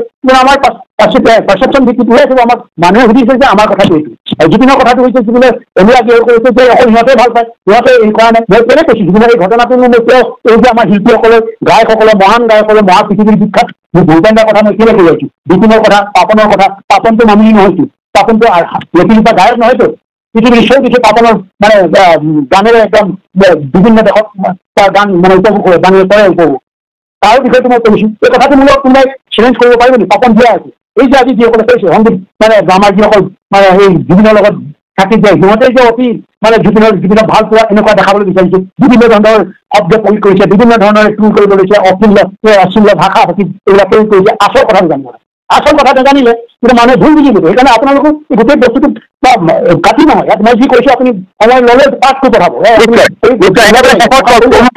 কি আহ্বান জনাই নিশ্চয় অসম্পাদিত ৰূপত আপোনাৰ এই কথা মই প্ৰকাশ কৰিম। শেষত একেবাৰে শেষ বাক্য, নতুন প্ৰজন্মক কি আহ্বান জনাইছে? নতুন প্ৰজন্ম এইকাৰণে কৈছো, নতুন প্ৰজন্মই মই এটা এইটো অকল আহ্বানে নহয়, মই ক'ব লাগিব, নতুন প্ৰজন্ম এইকাৰণে কৈছো, আমাৰ সংযুক্ত মুক্তি বাহিনী অসম আছিল আগতে, অসম যেতিয়া ডিফাইন হৈছে তাৰ আগতেই আমাৰ সংযুক্ত মুক্তি বাহিনী অসম স্বাধীন জন্ম হৈছে, এই গোটেই প্ৰক্ৰিয়াটোত জড়িত থকা কিমানসকল অগ্ৰগামী মানে যিসকলে এই মানে আৰম্ভণিতে জড়িত আছিলে, আৰু তাৰ পৰৱৰ্তী যিসকল আমাৰ সদস্য বিষয়াত জড়িত হৈছিলে, সিহঁতে এটা বনাঢ্য এটা মানে কি কয় জীৱন কাহিনী আছে, মেক্সিমাম মানে আমাৰ যিসকল অগ্ৰজ আছিলে আমি আছিলো, সেইসকলৰ কিন্তু এটা আমাৰ নতুন প্ৰজন্মই জনা প্ৰয়োজন আছে। এইসকল মানুহক আপোনালোকে আলফা বুলি একো গালি পাৰিব নোৱাৰে, আলফাৰ অৱদানৰ কাৰণে সেই যিসকল মানে 70 দশকত যিটো আন্দোলন হৈছিলে, শোধনাগাৰ হৈছিলে, মানে ভাষা আন্দোলন হৈছিলে বা মাধ্যম আন্দোলন হৈছিলে, এইবিলাকত জেলত গৈ CRP মাৰ খাই গুৰুলাগুল হৈ আহিছিলে, আমি নিজে হৈ আহিছিলো 70 দশকৰ পৰা, তাৰ আগৰ পৰা আছিলো। তাৰপিছতে শোধনাগাৰ আন্দোলন হ'ল, শোধনাগাৰ আন্দোলনৰ কাৰণে কেনেকুৱা সংগ্ৰাম কৰিছিলো, এই সংগ্ৰামতে শোধনাগাৰ আজি যি মানে শোধনাগাৰ আহিলে, কিবা কিবি আহিলে, বহু কিবা কিবি চব সংগ্ৰাম কৰি আহিছিলো আমাৰ সংযুক্ত মুক্তি বাহিনী সদস্যসকল, তেওঁলোকৰ আছু আছিলে, তাৰপিছতে জনসংগ্ৰাম কি কয় কি হয় আছুৰ লগত পিছতে আৰু নাগৰ বিদেশী আন্দোলন, তাতো এইবিলাকৰ লগতে আমি ওতঃপ্ৰোতভাৱে একেবাৰে ঘাম পেলাইছো, আছুৰ মানে যিটো উদ্দেশ্যত উপনীত হ'বৰ কাৰণে আমিতো আলফা একেবাৰে ভেংগাৰ্ড অন্তত আছিলো, এই কথাটো নতুন প্ৰজন্ম নাই। তাৰপিছতে চুক্তি হোৱাৰ পিছতে কিমান কি আহিলে, এই হেৰিয়া নুমলীগড় ৰিফাইনেৰী কিবা কিবি এইবিলাকে চাকৰি কৰিব পালে আৰু অন্যান্য যিবিলাক সেই চুক্তি অনুযায়ী পাই আহিছিলে অকল বিদেশীখিনি খেলাব পৰা নাছিল ইকনমিকেলি ইয়াত ইণ্ডাষ্ট্ৰী কিবা কিবি সকলো এই আন্দোলনৰ ফচল আজি নতুন প্ৰজন্মই বিভিন্ন ধৰণৰ প্ৰশ্ন কৰিছে আলফাই কি কৰিলে আলফাই দি গৈছে বহুত আলফাই কি কৰিছে আৰু শেহতীয়াকৈ কওঁ আজি নতুন প্ৰজন্মই আমাৰ এই কণমানি আমাৰ ছোৱালী এগৰাকীয়ে হয়তো হাইলি এডুকেটেড টেলেণ্টেড তাই খুব ছুটি মধুৰ কিছুমান মোলৈ প্ৰশ্ন কৰিছে ভালকৈ বিপ্লৱী মডুলো বনাইছে তাইক মই কওঁ আমি কি কৰিছো আলফাই সিদিনা আগৰখিনিতো কৈ গলো কি হ'ল কেনেকৈ আমি আলফা নেতাসকলে কি ধৰণে আমি এতিয়া নতুন এটা কথা কওঁ নতুন এই আমি যিগৰাকী কণমানি আমাৰ অতি প্ৰায় 16-17 বছৰ আগত তাই খুব সুন্দৰ মানে এটা ৰিল কৰিছিলে বা এটা মানে মোৰ প্ৰশ্ন কৰিছিলে তাইক মই জনাব বিচাৰিছোঁ খুব মৰমেৰে জনাওঁ খুব স্নেহে জনাবলৈ বিচাৰিছোঁ যে এই অতি সম্প্ৰতি আমাৰ নতুন প্ৰজন্মৰ কাৰণে যিটো টাটা ছেমি কণ্ডাক্টৰ যিটো প্ৰজেক্ট আহি আছে সেই প্ৰজেক্টটো কিন্তু মোটেই প্ৰথম আমাৰ সংযুক্ত মুক্তি আমি অসম স্বাধীন হৈ টাটা যিসকল মানে এক্সিকিউটিভ জড়িত আছে এই প্ৰজেক্টটোৰ লগত মোটেই কৈছোঁ যে সংযুক্ত মুক্তি বাহিনী আমাক ক্লিয়াৰেঞ্চ লাগিব তেতিয়া আমি ইয়াতে মানে এইটো টাটা ছেমি কণ্ডাক্টৰ আমি ইয়াতে ইষ্টাব্লিছ কৰিম তেতিয়া মই কৈছোঁ আমাৰতো সদায় গ্ৰীণ চিগনেল টাটা কাৰণ টাটাৰ লগত আগতে আছিলোঁ আমি অসমৰ যুৱক যুৱতীৰ কাৰণে যিমানখিনি লাগে যিখিনি ইণ্ডাষ্ট্ৰী আহিব সংস্থাপন হ'ব সেইবিলাকৰ আমি কেতিয়াও বাধা নিদিওঁ তাত কোনো ধৰণৰ আমি কুটাঘাত নকৰোঁ আৰু বঞ্চ হাঁহি মুখে আগুৱাই নিব পাৰিব এই কথাটো মিঠা নহয় সত্য ঘটনা কৈছোঁ মই উইটনেছ আছে উইটনেছে এইকাৰণে দিব বিচৰা নাই হয়তো পৰৱৰ্তীত এইটো এটা বুমেৰাং হ'ব পাৰে সেইকাৰণে এই কথাটো আমাৰ এই আইগৰাকী কণমানি প্ৰায় 16-17 বছৰীয়া তাই যি ৰিল কৰিছিলে সেই ৰিলটোৰ ওপৰত আলফাই কি কৰিছিলে এইটো মই ব্যক্তিগত নহয় মই আলফা সংগঠনৰ হৈ প্ৰতিনিধি হৈ কৈছোঁ মই ব্যক্তিগত নহয় মই এটা সংগঠন এটা জাতিৰ কাৰণে এটা জাতিৰ বহুত ভৱিষ্যত মানে নতুন প্ৰজন্মৰ কাৰণে আমি আমাৰ ল'ৰাই আমি কষ্ট কৰি গৈছোঁ ল'ৰাইটো জীৱন দিছে সৈনিকসকলে প্ৰতিনিধিত্ব জীৱন দিলোঁ সেইকাৰণে আলফাক সুস্থ কৰি তোল নকৰিবৰ কাৰণে মই আহ্বান জনাইছোঁ যিসকলে বিভিন্ন ৰাজনীতি দলত থাকি আমাক তোল কৰিবলৈ চেষ্টা নকৰিব কোনো ৰাজনীতি ৰাইট ফ্ৰম দ্য হিতেশ্বৰ শইকীয়াৰ পৰা হিমন্ত বিশ্ব শৰ্মাই আমাক কোনো কিনিব নোৱাৰে আৰু কাৰো ঘামৰ সিহঁতে ঘাম কৰে ৰাজনীতি ঘামেৰে আমাৰ সংগঠন নচলে আমাৰ নিজৰ কৰ্মদক্ষতাৰ ওপৰত আমাৰ ল'ৰাই নিজৰ ভৰিৰ ওপৰত আমাৰ সৈনিকে নিজৰ ভৰিৰ ওপৰত আমি চলাবৰ পৰা আজি 45টা বছৰ আমি সক্ষম হৈছোঁ আৰু যদি 45টা বছৰ আমি স্বাধীনতাৰ কাৰণে যদি আমি হেৰি কৰিব লাগে তাকো আমি কৰিম কিন্তু শেষত আমি জুবিনৰ কাৰণে যি কথা কৈছোঁ জুবিনৰ ওপৰত জুবিনককৈ আৰু আগুৱাই যাবলৈ হ'লে জুবিনৰ দৰে মানে অপৰিপক্ক বয়সত প্ৰতিভাৱান এজন শিল্পীক বা গায়কক আমি হেৰুৱালোঁ সেইটো আমাৰ বেদনা সকলোৱে ৰৈ গৈছে কিন্তু ভৱিষ্যতে জুবিনককৈ আৰু নতুন চামৰ পৰা ওলাই আহিব লাগিব ওলাই আহি জুবিনৰ অনুপ্ৰেৰণাই আৰু কিছু সৃষ্টি কৰিব লাগিব সেই হয়তো পৃথিৱীৰ চৌকোণে সিহঁতৰ সৃষ্টিবিলাক নতুন প্ৰজন্মৰ সৃষ্টিবিলাকে বিৰতি পায় সেইটোৱে ল'ব লাগে আৰু সেইটো কাৰণে মই কৈছোঁ মই যে নিচা জাতীয় বস্তু খাব নালাগে মদ ভাং পানী গ্ৰাজুৱেল বস্তু এইবিলাক খাব নালাগে উচ্ছৃংখল হ'ব নালাগে উচ্ছৃংখল নহয় যদি শৃংখলাবদ্ধভাৱে আগুৱাই যায় আমাৰ যুৱ প্ৰজন্মই বহু দূৰ আগুৱাই যাব অসমৰ মানে এই যিটো সাংস্কৃতিক পথাৰখন আৰু বহু দূৰ আগুৱাই লৈ যাব ইয়াতে হাজাৰ ভূপেন জড়িত জন্ম হ'ব হাজাৰ জুবিন মানে জন্ম হ'ব এইটো টাৰ্গেট হ'ব লাগে এইটো নহয় যে মদৰ কথা ক'লেই জাঙুৰ খাই কথাটো ভাল কথা নহয় এটা কাৰোবাৰ এটা বদ অভ্যাসৰ কাৰণে কোনোবা যদি প্ৰতিত হয় আৰু নিজেই প্ৰতিত হয় সেই বদ অভ্যাসটো আমি কনভাৰ্চন কৰাটো বেয়া কথা নহয়তো সেইটো শিক্ষাই লৈছোঁ আমি তাক অপমান কৰা নাইতো তাৰ শিল্পী যি সৃষ্টি কৰিছে মানে আমাৰ কি কয় সাংস্কৃতিক পথাৰখনত যি সৃষ্টি কৰি গৈছে সেই অৱদানটোক আমি অৱদান কৰা নাই কিন্তু যিটো কাৰণে নিজেই প্ৰতিত হৈছে নিজে প্ৰতিত হোৱাটো আহি যাতে সেই প্ৰতিত একে চিষ্টেমত একেই দুখৰ কাৰণে আমাৰ আগন্তুক আহিব লগা নতুন প্ৰজন্মৰ পৰা মানে সম্ভাৱ্য যিবিলাক প্ৰতিভাৱান শিল্পী হওক গায়ক হওক ওলাই আহিলে আকৌ আঠবাটতে যাতে মৃত্যুবৰণ কৰিব নালাগে তাৰ কাৰণে এই মই নতুন প্ৰজন্মক আকৌ এবাৰ আহ্বান কৰিছোঁ আপোনালোকে মদ নাখাব ভাং নাখাব ধপাত নাখাব উচ্ছৃংখল জীৱন যাপন নকৰিব নিশ্চয় তেতিয়াহ'লে আপোনালোকে এটা সুন্দৰ এখন অসম আপোনালোকৰ দিনত আপোনালোকে গঢ়ি যাব পাৰিব আমি মানুহ আমি আছোঁ তেজ বেমাৰী কৰা মানুহ আমি কিমান দিন থাকিম আমি কথাখিনিয়ে কৈ গৈছোঁ ভৱিষ্যতলৈ এই কথাখিনি আপোনালোকে মানে নিজৰ ভাল ধৰণে উপলব্ধি কৰি এটা নিজৰ প্ৰতিজনে যদি জীৱন সুন্দৰ হয় অসমটো অট'মেটিকেলি সুন্দৰ হয় আৰু এইটোৱে মই কামনা কৰিছোঁ আৰু সকলোৱে শুভ কথা থাকিল শুভ আশীৰ্বাদ থাকিল বহুত ধন্যবাদ পৰেশ বৰুৱা মহাশয় এই মুহূৰ্তত ফোনত মোৰ সৈতে সংযুক্ত হৈছে আলফা স্বাধীনৰ সেনাধ্যক্ষ পৰেশ বৰুৱা মহাশয় পিপুলছ টিভিলৈ স্বাগতম জনাইছো পৰেশ বৰুৱা মহাশয়। আপুনি কেইবাটাও মতামত ইতিমধ্যে ফোন বাৰ্তালাপত বহু সাংবাদিকক দিছে। আজি মই এই সম্পৰ্কে আপোনাৰ সৈতে কথা পাতিব বিচাৰো আৰু মোৰ প্ৰথম প্ৰশ্নটো যিটো বিষয় সমগ্ৰ অসমত এতিয়া সবাতোকৈ চৰ্চিত বিষয় হৈছে, সেয়া হৈছে এটা শব্দ আত্মহত্যা। পৰেশ বৰুৱা মহাশয়, আমি সকলোৱে অসমৰ বেছিভাগ মানুহে জানো যে জুবিন গাৰ্গ হৈছে সাংঘাতিকভাৱে পজিটিভ এনাৰ্জি থকা এজন মানুহ। সদায় আনক উৎসাহিত কৰি আহে, সদায় আনক আগবাঢ়ি যাবৰ কাৰণে এটা মহল সদৰ দৰে কাম কৰে জুবিন গাৰ্গে। সেই জুবিন গাৰ্গৰ লগত আত্মহত্যা শব্দটো সংযোজন হ'ব লগা এটা পৰিৱেশ নাহে বুলিয়েই আমি প্ৰায় সকলোৱে বুজি উপলব্ধি কৰো। আপুনি কি পৰিৱেশ পৰিস্থিতিত জুবিন গাৰ্গৰ ক্ষেত্ৰত এই শব্দটো ব্যৱহাৰ কৰিলে মহাশয়? প্ৰথম কথা, এতিয়া আমাৰ মানে আপোনাৰ প্ৰশ্নটো উত্তৰ দিয়াৰ আগতে আৰু কিছুমান মই কথা কৈ লাগিব। সেইটো অনুষাংগিক নহয়, প্ৰাসংগিক কথা কিছুমান কৈ ল'ব লাগিব। তাৰপিছতে আপোনাৰ প্ৰশ্নটোলৈ আহিম। আৰু এই যে জুবিনৰ বিতৰ্কিত মানে মৃত্যুৰ ওপৰত বিভিন্ন মন্তব্য কৰি আছো। আমি এইবিলাক চাই আছিলো, প্ৰায় এমাহমান চাইছো। এমাহৰ পিছত মই ক'বলৈ বাধ্য হৈছো। বিভিন্ন ধৰণৰ আমাৰ পক্ষত কৰিছে, মোৰ পক্ষত কৰিছিলে সংগঠনে মোৰ পক্ষত কৰাটো স্বাভাৱিক, আৰু সেইকাৰণে মই ৰেচপন্ড কৰি গৈ আছো। আৰু সেইকাৰণে কিছু কথা ক'ব লাগিব। মই আগতে এই অতি সম্প্ৰতি মানে এইকেইদিন দেখিছো যিধৰণে বিভিন্ন ধৰণৰ ফেচবুকে হওক অন্যান্য বিভিন্ন মাধ্যমত যিধৰণে প্ৰতিক্ৰিয়া প্ৰকাশ কৰিছে মই দিয়া বক্তব্যবিলাকৰ ওপৰত। কিন্তু এইকাৰণে মই ক'বলৈ বিচাৰো, প্ৰথম নতুন প্ৰজন্মক কওঁ, নতুন প্ৰজন্মক দুটামান কথা কৈ লওঁ, ক'লেহে বুজিব। মই কোনো শিল্পী বা গায়কৰ বিৰুদ্ধত নহয়। মই কোনো শিল্পী যেতিয়া দুৰ্দশা অৱস্থা হয়, যেতিয়া শিল্পী পতিত হোৱা অৱস্থা দেখো, মই তাত সাহসেৰে মাত মাতো। হয়তো অসমৰ আমাৰ যিসকল উঠি অহা চামে সেইখিনি বুজিছে নাই নাজানো। আমাৰ যিসকল সমাজত বয়োজ্যেষ্ঠ আছে, বুদ্ধিজীৱী আছে, শিক্ষাম আছে বা অন্যান্য বিভিন্ন পেছাজীৱীৰ লগত জড়িত আছে, তেখেতসকলে কিমান কি ধৰণে মাতিছে আৰু মই কি ধৰণে মাতিছিলো আমাৰ নতুন প্ৰজন্মৰ কিন্তু জনা প্ৰয়োজন আছে। সেইকাৰণে মই কৈছো আপোনাৰ মেইন প্ৰশ্নটো দিয়াৰ আগতে মই এইখিনি কথা কৈ দিব লাগিব। কিয় কাৰণে আমাৰ নতুন প্ৰজন্মই জনা অতিকৈ প্ৰয়োজন আছে। মই কৈছো যে শিল্পীৰ বিৰুদ্ধে নহয়, গায়কসকলৰ বিৰুদ্ধে নহয়, আমাৰ সংস্কৃতি পথাৰখনৰ বিৰুদ্ধে নহয়। সংস্কৃতি পথাৰখনৰ মই কিন্তু যেতিয়া বিভটীয়া হ'বলৈ যায় বিভিন্ন ধৰণৰ কথাৰে মানে বজাৰ বা আমাৰ সমাজত ওলাই, তেতিয়াই মই তাত প্ৰতিবাদ কৰো। আৰু এই কথাটো প্ৰথম মই আহো আমাৰ স্বনামধন্য যিজন নেকি জীৱিত কালতেই গোটেই বিশ্বজুৰিছে তেখেতৰ মানে সংগীতেৰে, তেখেতৰ মানে যিবিলাক আমাৰ মানে ভূপেন দাৰ কথা ক'বই লাগিব। তেখেত পৃথিৱীৰ দিনা এজন পৃথিৱীৰ বিখ্যাত, প্ৰথম জীৱিত কালতে পৃথিৱীৰ বিখ্যাত ইংলেণ্ডৰ ৰয়েল হলত মুক্তি সংগঠনৰ বাংলাদেশৰ মুক্তিৰ যি গান গাইছিলে, তাতে গোটেই মানে বিশ্ব বিয়পি গৈছিলে। এই কথাটো সকলোৱে জানে। ৰাছিয়াত মস্কো যিধৰণে সংগীত পৰিৱেশন কৰি দিছিলে আৰু বিভিন্ন প্ৰান্তত যিধৰণে তেখেতে মানে সংগীত পৰিৱেশন কৰি অসমৰ গৌৰৱ বনাইছিলে, তেতিয়াই অসমক চিনি পায়। তেতিয়াই অসম প্ৰসিদ্ধ। অসমৰ অকল সংগীতে নহয়, অসমৰ চাহে পৃথিৱীৰ বিখ্যাত। পৃথিৱীৰ যিকোনো প্ৰান্তলৈ গ'লে অসমৰ চাহ বুলি সকলোৱে জানে। যিবিলাক ঘূৰিছে বিদেশ ঘূৰিছে, আসাম বুলি ক'লে পপুলাৰ। অসমৰ নামটো তেতিয়াৰ পৰাই কয়। লাচিত বৰফুকনৰ নাম আজি লাচিত বৰফুকন দেশে বিদেশে।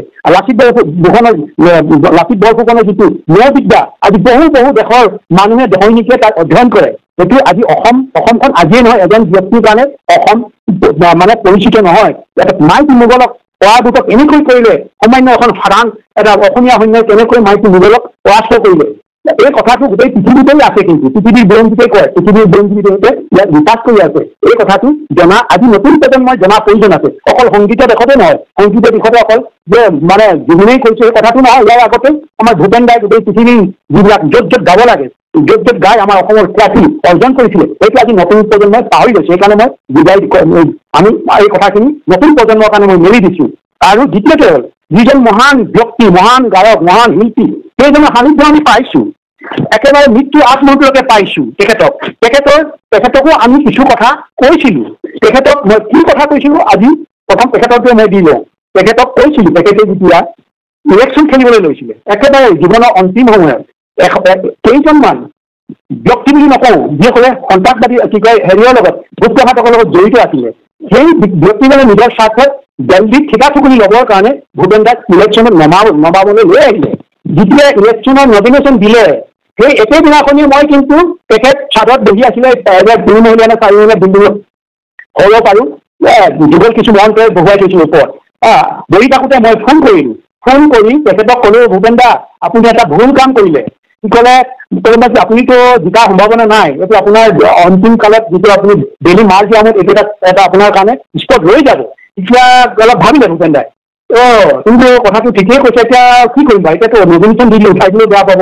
যা হ'ব আৰু তুমি বেয়া নাপাবা মই বেয়া নোপোৱা নহয় আপোনাৰ স্বাৰ্থটোৰ কাৰণে আপোনাৰ যে কলংক নাহক আপোনাৰ কোনো যাতে বেলেগভাৱে ল'ব নোৱাৰে ব্যৱহাৰ কৰিব নোৱাৰে এতিয়া কিন্তু ইলেকশ্যন হাৰিলে হোৱাৰ পিছত মই তেখেতক ক'লো ভূপেন দা আপুনি তুমি ঠিকেই কৈছিলা মই তেখেতকো মই হেৰি নহয় এটা মই নিজকে বা হেৰি বুলি কোৱা নাই মই যিটো ছিক্স চেন্সে কৈছিলে মই যিটো পৰিৱেশ দেখিছোঁ মই তেতিয়া তেখেতক কৈছিলোঁ তেখেতে কিন্তু একচেপ্ট কৰিছে আৰু সাদৰে গ্ৰহণ কৰিছে যদিও মই মোৰ তেখেতৰ নখৰ সমানো মোৰ জ্ঞান নাই বা কোনো ক্ষেত্ৰতে মই তেনেকুৱা মানে অভিজ্ঞতা নাই বা তেনেকুৱা হাইলি মই এডুকেটেডো নহয় এই কথা হ'লেও মই কিন্তু পৰিস্থিতি বুজি পাইছিলোঁ বুজি পোৱাৰ ক্ষেত্ৰতে মই তেখেতক ক'লো তেখেতৰ সাদৰে গ্ৰহণ কৰিছিলোঁ তাৰপিছতো ৰিজাল্টটো ওলালে একেবাৰে কি যিধৰণে পৰাভূত হ'ল এইটো খুব মানে লজ্জিত কথা কিন্তু সেইটো হ'ল সেইটো পিছতে তাৰপিছত তেখেতৰ লগতে মোক সঘনাই যোগাযোগ হৈছিলে গানৰ ক্ষেত্ৰত বা অন্যান্য ক্ষেত্ৰত কি কৰিলে ভাল হ'ব কেনেকৈ কৰিব লাষ্টৰ একেবাৰে শেষ পৰ্যায়লৈকে মই কথা পাতিছোঁ তেখেতৰ লগত সেই সময়তে আপোনালোকে সকলোৱে জানে যে এখিনি অসাধু আৰু ভূপেন দাৰ একদম মানে ভূপেন দাৰ ভক্ত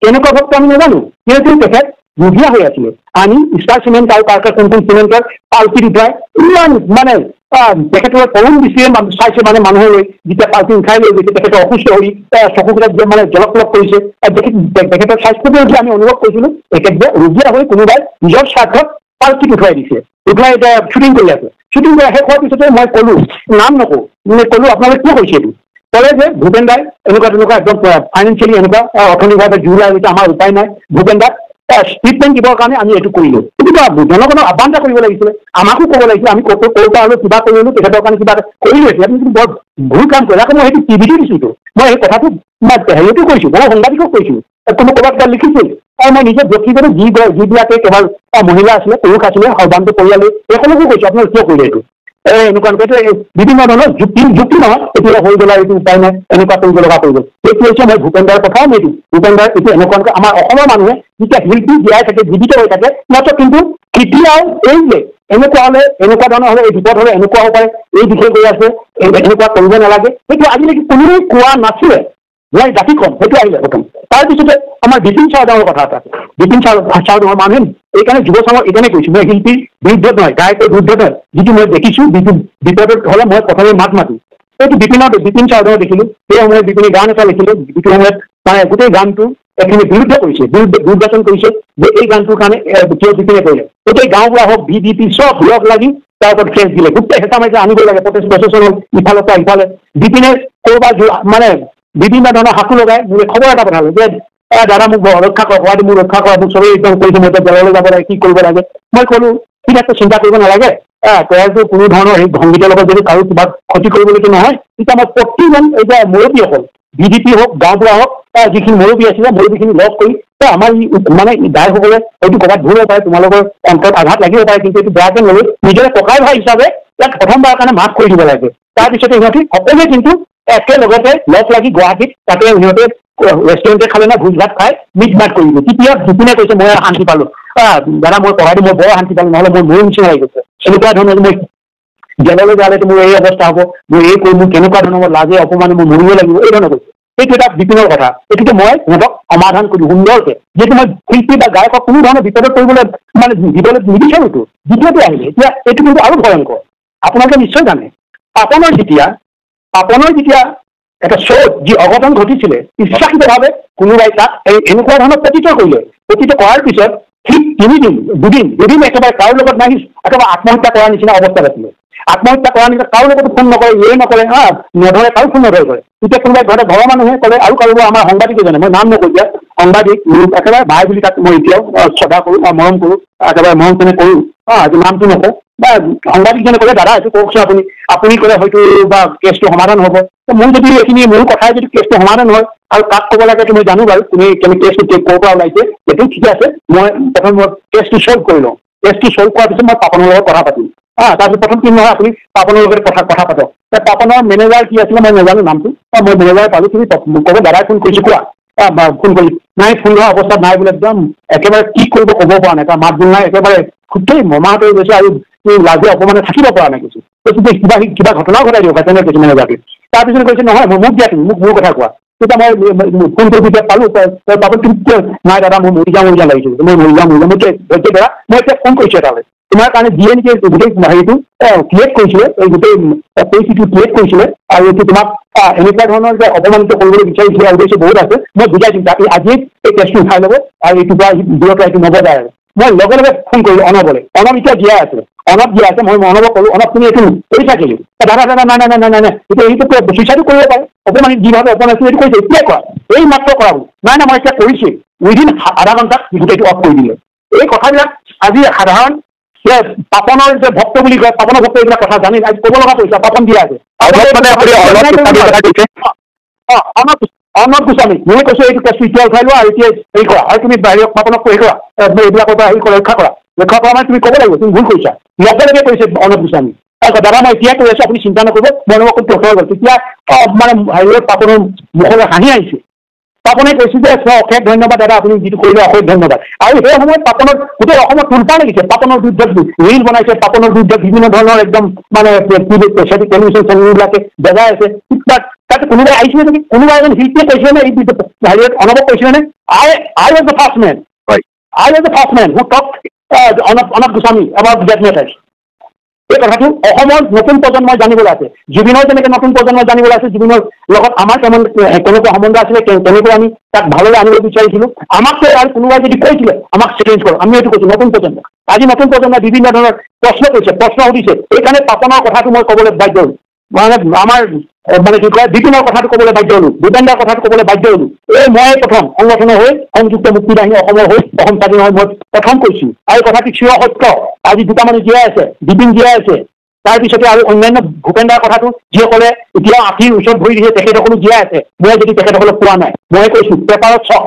তাৰপিছত বিপিনৰ কথাটো নিজে সোধক, মই যদি সিহঁতৰ সমস্যাটো সমাধান কৰিছো নাই। পাপনৰ কথা পাপনক সোধক, যদি পাপনে মিছা কথা ক'ব পাৰে তেতিয়া পাপন শিল্পীয়ে নহয়, গায়কে নহয়। যদি অনবে প্ৰকৃত যে সাংবাদিক হয়, অনবে কেতিয়াও না বুলি ক'ব নোৱাৰে। মই প্ৰথম অনবক এপ'জ কৰিছো আৰু লগতে কৈছো কৰিবই লাগিব, জোৰ দিছো কৰিবই লাগিব। তুমি উইদিন 2 hours গোটেই প্ৰব্লেমটো চল্ভ হৈছে। নহ'লে হয়তো পাপনেও চুইচাইড কৰিলে, তুমি পাপনেও চুইচাইড কৰিব লগা কৰিলে। মোৰ অভিজ্ঞতা আলোকত কৈছো, সি কেনেকুৱা আঘাত পায়, কিহৰ আঘাতত সি মানে এনেকুৱা এটা অৱস্থাত সি এনেকুৱা অৱস্থালৈ গৈছিলে। এইটো পাপন জীয়াই আছে, পাপন জীয়াই আছে। আমাৰ শিল্পীসকলে, আমাৰ জনগণে, নতুন প্ৰজন্মই জনাটো প্ৰয়োজন আছে বুলি ভাবো। পৰেশ অসমৰ অকল মানে ভুল বুলি ক'লে বৰষুণৰ কথাটো ভুল বুলি নহয়, অভিজ্ঞতা আলোকত কৈছো।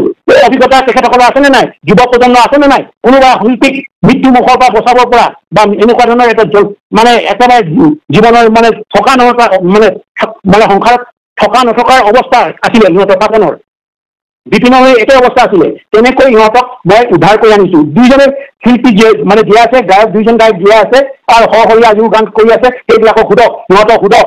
আৰু যিসকলে মোক সমালোচনা কৰিছে সিহঁতে অসমৰ কাৰণে কি কৰিছে কি নাই কৰা, এইটো অসমৰ মানুহে সোধক। জুবিনৰ যিটোৱে একেবাৰে মাজুলীৰ যিজন মানে হেৰি আমাৰ সত্ৰাধিকাৰে অসীম বেমাৰত মণিপিং ইমান ডাঙৰ এটা অভিঘাত দিছিলে, জুবিনৰ পক্ষত কোন থিয় হৈছিলে? অকল মই থিয় হৈছিলো সংযুক্ত মুক্তি বাহিনী অসমৰ হৈ। এই নতুন প্ৰজন্মই জনা প্ৰয়োজন আছে, নতুন প্ৰজন্মই জনা প্ৰয়োজন আছে। এইকাৰণে কৈছো জুবিনৰ আমিও মৃত্যুটো কামনা কৰা নাই, আমাৰো সুখ লাগিছে, আমাৰো দুখ লাগিছে। আমি এইকাৰণে প্ৰথমেই আমি দিছো ষ্টেটমেণ্ট আমাৰ। এই কথাবিলাক আজি যিসকলে কৈছে, যিসকলে ট্ৰল কৰিবলৈ বিচাৰিছে, সেইসকলে আপোনাৰ যিবিলাক মই আৰম্ভণিতে আপোনাৰ প্ৰশ্নটো যোৱাৰ আগতে যিটো কথা কৈছো, সেইকাৰণে জনা প্ৰয়োজন আছে, এইকাৰণে কৈছো। জুবিনক ময়ে প্ৰথম কৈছো। আজি জুবিনৰ লগত মই কথা নপতা নাই, বহু দিনৰ পৰা কথা পাতি আহিছো, প্ৰায় 90 দশকৰ পৰা মই কথা পাতি আহিছো। তেখেতৰ দেউতাকৰ লগত মই কথা পাতিছিলো। জুবিন আপুনি অলপ বুজাব। জুবিনৰ দেউতাই ক'লে মই নোৱাৰো, তেতিয়াহ'লে মই এটা কথাতে আপুনি নোৱাৰো বুলি মই কথা নাপাতো, তাই নোৱাৰো বুলি ক'লে। সেইটো কাৰণে কৈছো। তাৰপিছতো যিটো মাজুলী ঘটনা তাৰ আগতো কথা পাতিছো। জুবিনেতো স্বীকাৰ কৰি গৈছে মই দাদাৰ লগত কৈদালৰ কথা পাতিয়ে থাকো। মই কথা পাতি থাকো, আপুনি ফোন নকৰে কিয়? ফোন নকৰিলে মই এইবিলাক কৰো। মই ফোন নকৰিলে এইবিলাক কৰো। এইটো ফোন নকৰিলে তুমি ভাল হ'ব লাগিব, জাতিৰ কাৰণে ভাল হ'ব, তোমাৰ কাৰণে ভাল হ'ব লাগিব। তুমি মদ খাই যদি মাতা হোৱা তুমি বেছি দিন নাথাকা। মই সেই টিভিটো কৈছো, গৰিমাকো কৈছো, তুমি নিজেই ইয়াত থাকিব লাগিব, তুমি নিজেই ইয়াক সুৰক্ষা দিব লাগিব। তোমাৰতো আৰু অন্য কোনো সুৰক্ষা দিব নোৱাৰে, ইয়াক তুমি চম্ভালিব নোৱাৰে। মই নিজেই কৈছো। এই কথাবিলাক আজি নতুন প্ৰজন্মই জানিব লাগিব। বিভিন্ন ধৰণৰ কৈ আছে, বিভিন্ন ধৰণৰ কথাবিলাক কৈ আছে। আৰু এটা চবচে ডাঙৰ কথা, এতিয়া কৈছে কোনোবাই কিবা এটা আইনৰ কথা, কিন্তু আইন মানে পৃথিৱীৰ আইনটো একেইতো। আজি গণতান্ত্ৰিক আইনটো ব্ৰিটিছে বনোৱা, সেই আইন চলি আছে। মই ইয়াৰ ক'লে মই ভাৰতীয় হৈ নাযাওঁ ন, মই ভাৰতীয় সংবিধানক ছাপোৰ্ট কৰা নাই। আইন পৃথিৱীৰ আইন। আইনটো একে ব্যৱস্থা কিবা হত্যা সন্দেহ হলে একে ব্ৰিটিছ পদ্ধতিয়ে কৰে অন্য যিবিলাকে কয় ভাৰতীয় আইনৰ কথা মহাত্মা গান্ধীৰ কথা কৈছে কোনোবাই মহাত্মা গান্ধীৰ মানে ভাৰতীয় ভাৰতীয় যিটো স্বাধীনতা সংগ্ৰাম কৰিছিলে এইটো অসমৰ মানুহৰ লগত আণ্ডাৰষ্টেণ্ডিং আণ্ডাৰষ্টেণ্ডিঙত অসমৰ মানুহে অসহযোগ আন্দোলন কৰিছিলে মহাত্মা গান্ধী যি কৰিছিলে আমাক স্বাধীন হৈ থাকিবলৈও কৈছিলে মহাত্মা গান্ধী যদি নমৰা হৈছিল হয়তো অসম স্বাধীন হ'লেছিল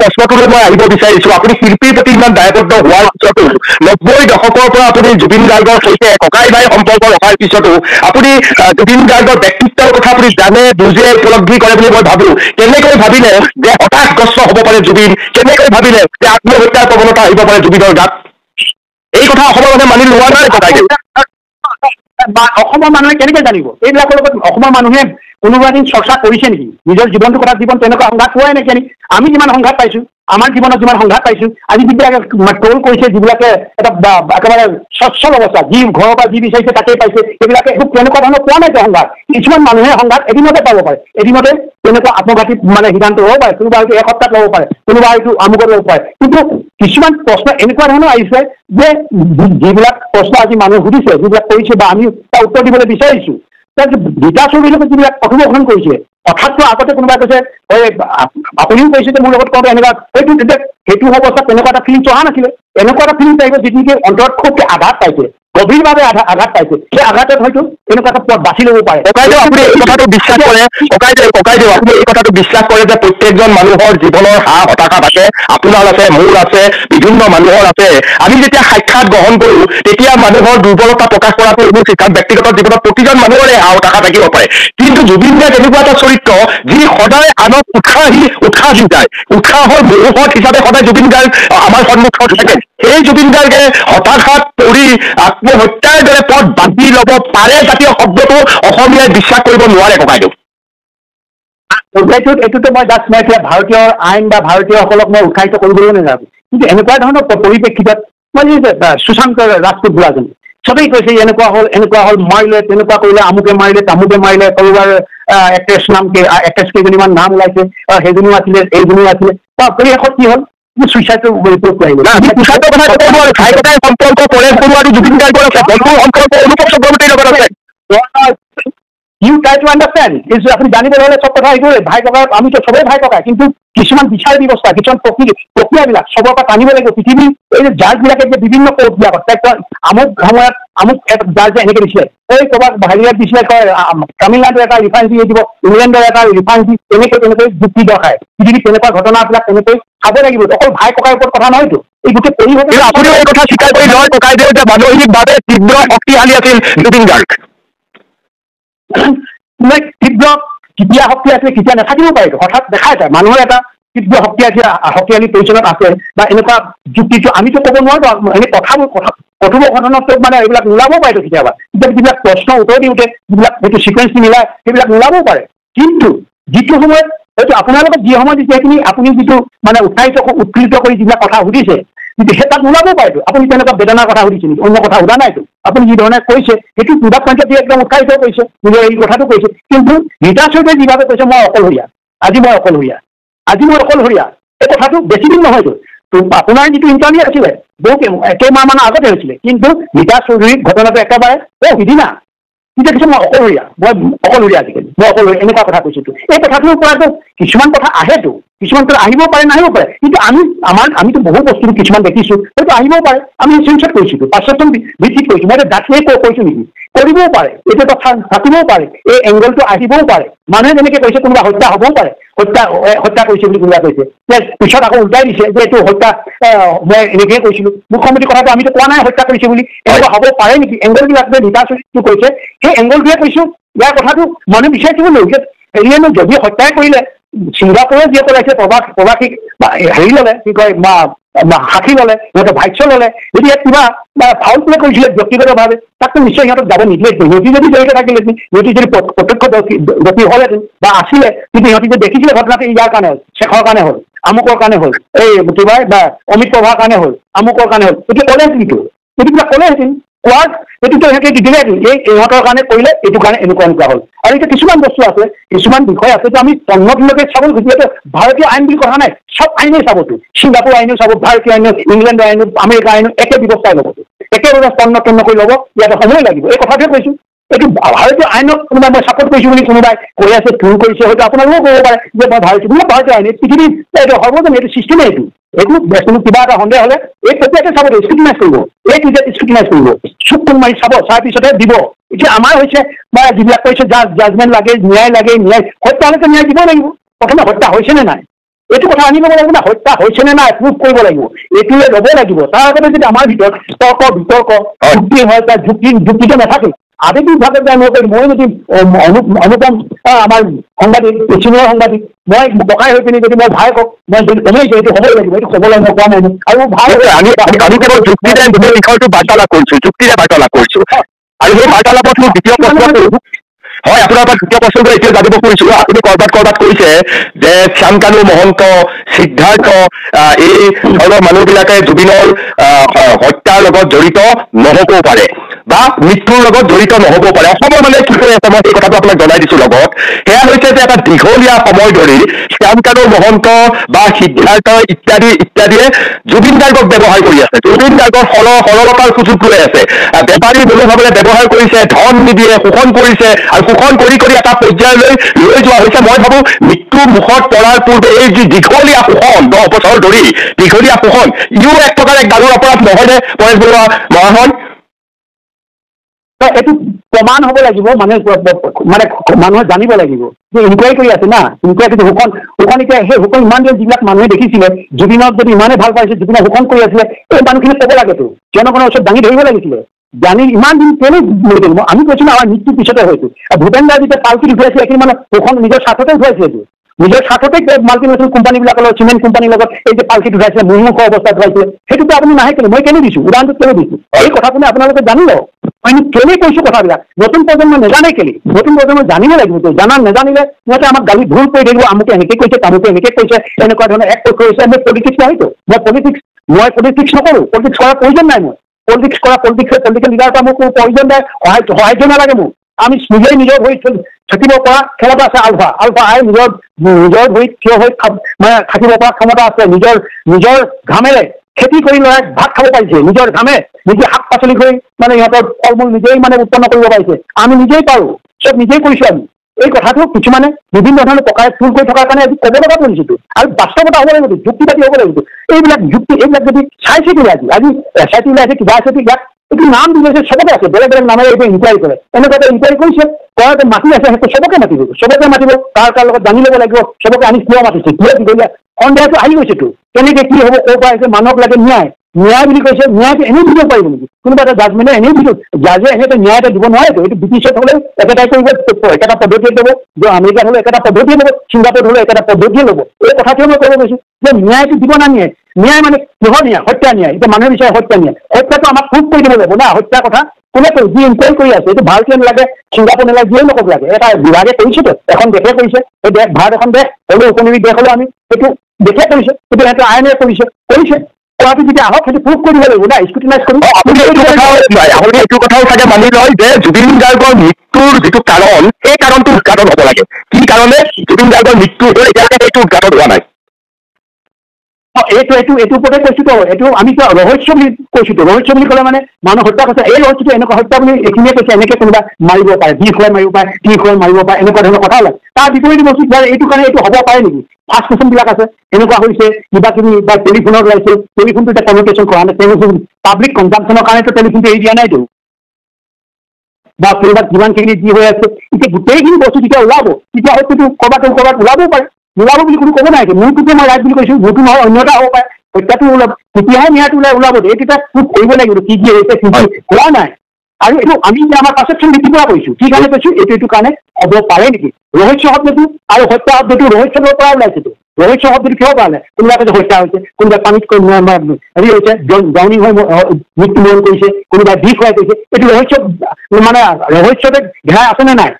ৰহস্য আৰু হত্যা মাজত হত্যা শব্দটো ক'ৰ পায়? ৰহস্য পৰাই, হত্যাটো পৰাহে ৰহস্য ঘটিছে। এতিয়া দুটাৰ লগত দুটা কথা আহিবতো, ইয়াতে কোনো বিপৰীত ধৰ্ম নহয়।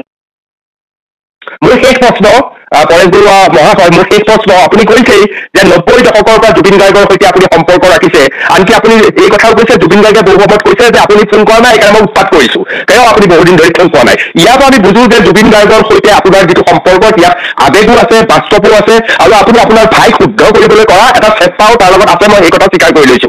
আৰু ইমানখিনি সম্পৰ্ক থকাৰ পিছত এই কথা নিশ্চয় আপুনি মানি লয় যে জুবিন গাৰ্গক সৰলতাৰ সুযোগ লৈ কিছু কাষৰ মানুহে কৰিছে।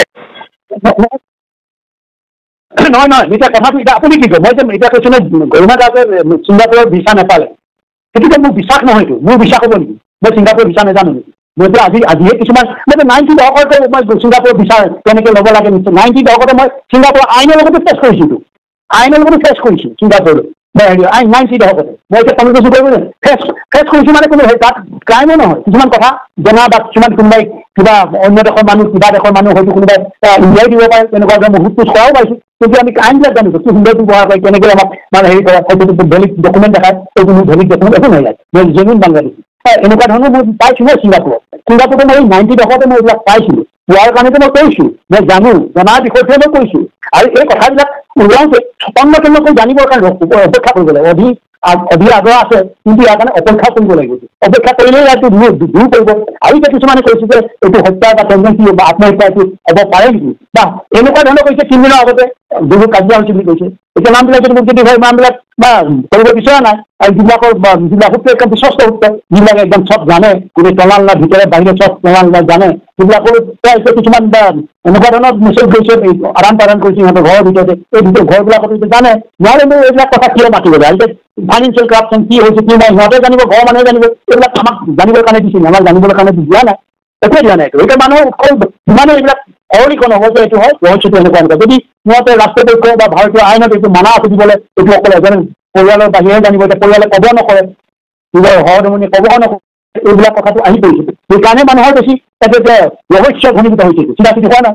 আৰু হাঁকি পাতি এইটো ৰাইজে ক'ৰ পৰা আহিবলৈ যায়, ৰাইজে কোনো এটা সাংবাদিকক কোনো এটা হাঁকি ভালকে আধা ঘণ্টা পাৰি এইবিলাক হাঁকি নহয়, যিবিলাক স্পট আছে সিহঁতে ভাষ্যটো ল'বলৈ দিয়া নাইতো, সিহঁতে এভইড কৰিছে, দিয়া নাই। এইবিলাকৰ মানুহৰ কাৰণে ৰহস্য বেছি ঘনীভূত হৈ আছে, কিন্তু আমাৰ পাৰচেপশ্যন ভিত্তিত হৈ আছে, আমাক মানুহে সুধিছে যে আমাৰ কথাটো এইটো, আৰু জুবিনৰ কথাটো হৈছে জুবিনে এইবিলাক কৰিছে যে অকল সিহঁতে ভাল পায়, সিহঁতে এই কৰা নাই। মই কেলে কৈছো জুবিনৰ এই ঘটনাটো মই কিয় এই যে আমাৰ শিল্পীসকলৰ গায়কসকলৰ মহান গায়কসকলৰ মহা পৃথিৱীৰ বিখ্যাত ভূপেন্দ্ৰৰ কথা মই কেলে কৈ আহিছো, বিপিনৰ কথা, পাপনৰ কথা, পাপনটো মামুলি নহয়তো, পাপনটো এটা গায়ক নহয়তো, পৃথিৱীৰ চৌ দিশে পাপনৰ মানে গানেৰে একদম বিভিন্ন দেশত তাৰ গান মানে উপভোগ কৰে, গানেৰে কৰে উপভোগ, তাৰ বিষয়টো মই কৈছো। এই কথাটো মোৰ লগত কোনোবাই চেলেঞ্জ কৰিব পাৰিব নেকি? পাপন দিয়া আছে, এই যে আজি যিসকলে কৈছে সংগীত মানে আমাৰ যিসকল মানে এই জুবিনৰ লগত থাকি যায়, সিহঁতে যে অতি মানে জুবিনক ভাল পোৱা এনেকুৱা দেখাবলৈ বিচাৰিছে, বিভিন্ন ধৰণৰ শব্দ প্ৰয়োগ কৰিছে, বিভিন্ন ধৰণৰ টুৰ কৰিব লৈছে, অশ্লীল ভাষা এইবিলাক প্ৰয়োগ কৰিছে, আচল কথাটো জানিব, আচল কথা নাজানিলে কিন্তু মানুহে ভুল বুজিব। সেইকাৰণে আপোনালোকক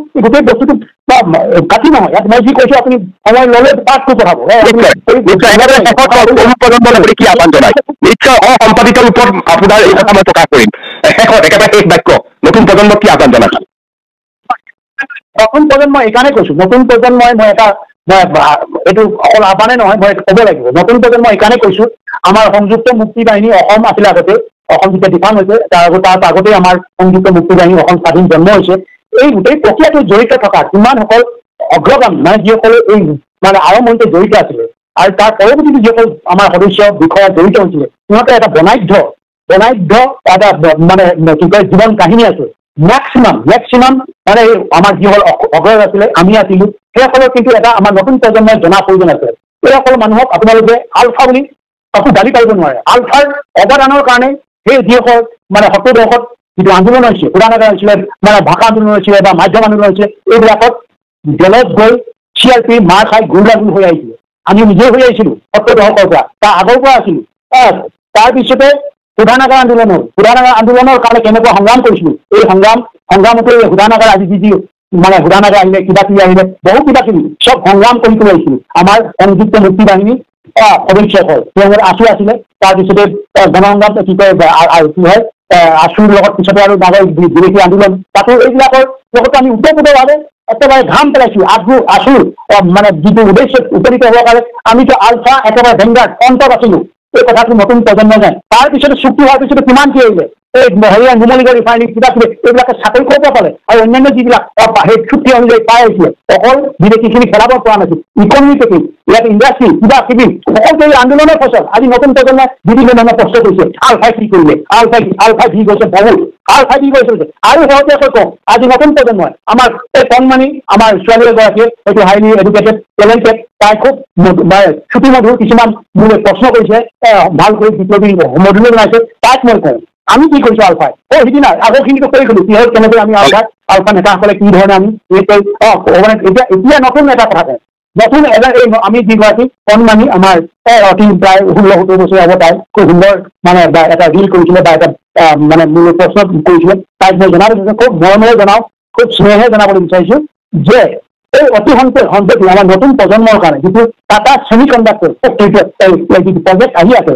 সেই প্ৰজেক্টটো কিন্তু মোটেই কথা আমাৰ সংযুক্ত মুক্তিবাদী অসম স্বাধীন হৈ টাটা যিসকল মানে এক্সিকিউটিভ জড়িত আছে এই প্ৰজেক্টটোৰ লগত মোটেই কৈছোঁ যে সংযুক্ত মুক্তি বাহিনী আমাক ক্লিয়াৰেঞ্চ লাগিব তেতিয়া আমি ইয়াতে মানে এইটো টাটা ছেমি কণ্ডাক্টৰ আমি ইয়াতে ইষ্টাব্লিছ কৰিম তেতিয়া মই কৈছোঁ আমাৰতো সদায় গ্ৰীণ চিগনেল টাটাৰ লগত আগতে আছিলোঁ আমি অসমৰ যুৱক যুৱতীৰ কাৰণে যিমানখিনি লাগে যিখিনি ইণ্ডাষ্ট্ৰী আহিব সংস্থাপন হ'ব সেইবিলাকৰ আমি কেতিয়াও বাধা নিদিওঁ তাত কোনো ধৰণৰ আমি কুটাঘাত নকৰোঁ আৰু বৰঞ্চ হাঁহি মুখে আগুৱাই নিব পাৰিব এই কথাটো মিছা নহয় সত্য ঘটনা কৈছোঁ মই উদ্দেশ্য আছে উদ্দেশ্য এইকাৰণে দিব বিচৰা নাই হয়তো পৰৱৰ্তী এইটো এটা বুমেৰাং হ'ব পাৰে সেইকাৰণে এই কথাটো আমাৰ এই আইগৰাকী কণমানি প্ৰায় 16-17 বছৰীয়া তাই যি ৰিল কৰিছিলে সেই ৰিলটোৰ ওপৰত আলফাই কি কৰিছিলে এইটো মই ব্যক্তিগত নহয় মই আলফা সংগঠনৰ হৈ প্ৰতিনিধি হৈ কৈছোঁ মই পৰিয়াল ব্যক্তিগত নহয় মই এটা সংগঠন এটা জাতিৰ কাৰণে এটা জাতিৰ বহুত ভৱিষ্যত মানে নতুন প্ৰজন্মৰ কাৰণে আমি আমাৰ ল'ৰাই আমি কষ্ট কৰি গৈছোঁ ল'ৰাইটো জীৱন দিছে সৈনিকসকলে প্ৰতিনিধিত্ব জীৱন দিলোঁ সেইকাৰণে আলফাক সুস্থ কৰি তোৰ নকৰিবৰ কাৰণে মই আহ্বান জনাইছোঁ যিসকল বিভিন্ন ৰাজনীতি দলত থাকি আমাক চুৰ কৰিবলৈ চেষ্টা নকৰিব কোনো ৰাজনীতি ৰাইট ফ্ৰম দ্য হিতেশ্বৰ শইকীয়াৰ পৰা হিমন্ত বিশ্ব শৰ্মাই আমাক কোনো কিনিব নোৱাৰে আৰু কাৰো ঘামৰ কাৰণে সিহঁতে ঘাম কৰে ৰাজনীতি ঘামেৰে আমাৰ সংগঠন নচলে আমাৰ নিজৰ কৰ্মদক্ষতাৰ ওপৰত আমাৰ ল'ৰাই নিজৰ ভৰিৰ ওপৰত আমাৰ সৈনিকে নিজৰ ভৰিৰ ওপৰত আমি চলাবৰ পৰা আজি 45টা বছৰ আমি সক্ষম হৈছোঁ আৰু যদি 45টা বছৰ আমি স্বাধীনতাৰ কাৰণে যদি আমি হেৰি কৰিব লাগে তাকো আমি কৰিম কিন্তু শেষত আমি জুবিনৰ কাৰণে যি কথা কৈছোঁ জুবিনৰ ওপৰত জুবিনককৈ আৰু আগুৱাই যাবলৈ হ'লে জুবিনৰ দৰে মানে অপৰিপক্ক বয়সত প্ৰতিভাৱান এজন শিল্পীক বা গায়কক আমি হেৰুৱালোঁ সেইটো আমাৰ বেদনা সকলোৱে ৰৈ গৈছে কিন্তু ভৱিষ্যতে জুবিনতকৈ আৰু নতুন চামৰ পৰা ওলাই আহিব লাগিব ওলাই আহি জুবিনৰ অনুপ্ৰেৰণাই আৰু কিছু সৃষ্টি কৰিব লাগিব সেই হয়তো পৃথিৱীৰ চৌকিনে সিহঁতৰ সৃষ্টিবিলাক নতুন প্ৰজন্মৰ সৃষ্টিবিলাকে বিৰতি পায় সেইটোৱে ল'ব লাগে আৰু সেইটো কাৰণে মই কৈছোঁ মই যে নিচা জাতীয় বস্তু খাব নালাগে মদ ভাং পানী লাগিলাল বস্তু এইবিলাক খাব নালাগে উচ্ছৃংখল হ'ব নালাগে উচ্ছৃংখল নহয় যদি শৃংখলাবদ্ধভাৱে আগুৱাই যায় আমাৰ যুৱ প্ৰজন্মই বহু দূৰ আগুৱাই যাব অসমৰ মানে এই যিটো সংস্কৃতি পথাৰখন আৰু বহু দূৰ আগুৱাই লৈ যাব ইয়াতে হাজাৰ হাজাৰ ভূপেন জড়িত জন্ম হ'ব হাজাৰ হাজাৰ জুবিন মানে জন্ম হ'ব এইটো টাৰ্গেট হ'ব লাগে এইটো নহয় যে মদৰ কথা ক'লেই জাঙু খাই কথাটো ভাল কথা নহয় এটা কাৰোবাৰ এটা বৰ অভ্যাসৰ কাৰণে কোনোবা যদি প্ৰকৃত হয় আৰু নিজেই প্ৰকৃত হয় সেই বৰ অভ্যাসটো আমি কনভাৰ্চন কৰাটো বেয়া কথা নহয়তো সেইটো শিক্ষাই লৈছোঁ আমি তাক অপমান কৰা নাইতো তাৰ শিল্পী যি সৃষ্টি কৰিছে মানে আমাৰ কি কয় সাংস্কৃতিক পথাৰখনত যি সৃষ্টি কৰি গৈছে সেই অৱদানটোক আমি অৱদান কৰা নাই কিন্তু যিটো কাৰণে নিজেই প্ৰকৃত হৈছে নিজে প্ৰকৃত হোৱাটো আহি যাতে সেই প্ৰকৃত একে চিষ্টেমত একেই দুখৰ কাৰণে আমাৰ আগন্তুক আহিব লগা নতুন প্ৰজন্মৰ পৰা মানে সম্ভাৱ্য যিবিলাক প্ৰতিভাৱান শিল্পী হওক গায়ক হওক ওলাই আহিলে আকৌ বাটতে যাতে মৃত্যুবৰণ কৰিব নালাগে তাৰ কাৰণে এই মই নতুন প্ৰজন্মক আকৌ এবাৰ আহ্বান কৰিছোঁ আপোনালোকে মদ নাখাব ভাং নাখাব ধপাত নাখাব উচ্ছৃংখল জীৱন যাপন নকৰিব নিশ্চয় তেতিয়াহ'লে আপোনালোকে এটা সুন্দৰ এখন অসম আপোনালোকৰ দিনত আপোনালোকে গঢ়ি যাব পাৰিব আমি মানুহ আমি আছোঁ তেজ বেমাৰ কৰা মানুহ আমি কিমান দিন থাকিম আমি কথাখিনিয়ে কৈ গৈছোঁ ভৱিষ্যতে এই কথাখিনি আপোনালোকে মানে নিজৰ ভাল ধৰণে উপলব্ধি কৰি এটা নিজৰ প্ৰতিজনে যদি জীৱন সুন্দৰ হয় অসমটো অট'মেটিকেলি সুন্দৰ হ'ব আৰু এইটোৱে মই কামনা কৰিছোঁ আৰু সকলোৱে শুভকামনা থাকিল শুভ আশীৰ্বাদ থাকিল ধন্যবাদ বহুত ধন্যবাদ পৰেশ বৰুৱা মহাশয় এই মুহূৰ্তত ফোনত মোৰ সৈতে সংযুক্ত হৈছে আলফা স্বাধীনৰ সেনাধ্যক্ষ পৰেশ বৰুৱা মহাশয় পিপুলছ টিভিলৈ স্বাগতম জনাইছোঁ পৰেশ বৰুৱা মহাশয় আপুনি কেইবাটাও মতামত ইতিমধ্যে ফোন বাৰ্তালাপত বহু সাংবাদিকক দিছে আজি ময়ো এই সম্পৰ্কে আপোনাৰ সৈতে কথা পাতিব বিচাৰোঁ আৰু মোৰ প্ৰথম প্ৰশ্নটো যিটো বিষয় সমগ্ৰ অসমত এতিয়া আটাইতকৈ চৰ্চিত বিষয় হৈছে সেয়া হৈছে এটা শব্দ আত্মহত্যা। পৰেশ বৰুৱা মহাশয়, আমি সকলোৱে অসমৰ বেছিভাগ মানুহে জানো যে জুবিন গাৰ্গ হৈছে সাংঘাতিকভাৱে পজিটিভ এনাৰ্জি থকা এজন মানুহ। সদায় আনক উৎসাহিত কৰি আহে, সদায় আনক আগবাঢ়ি যাবৰ কাৰণে এটা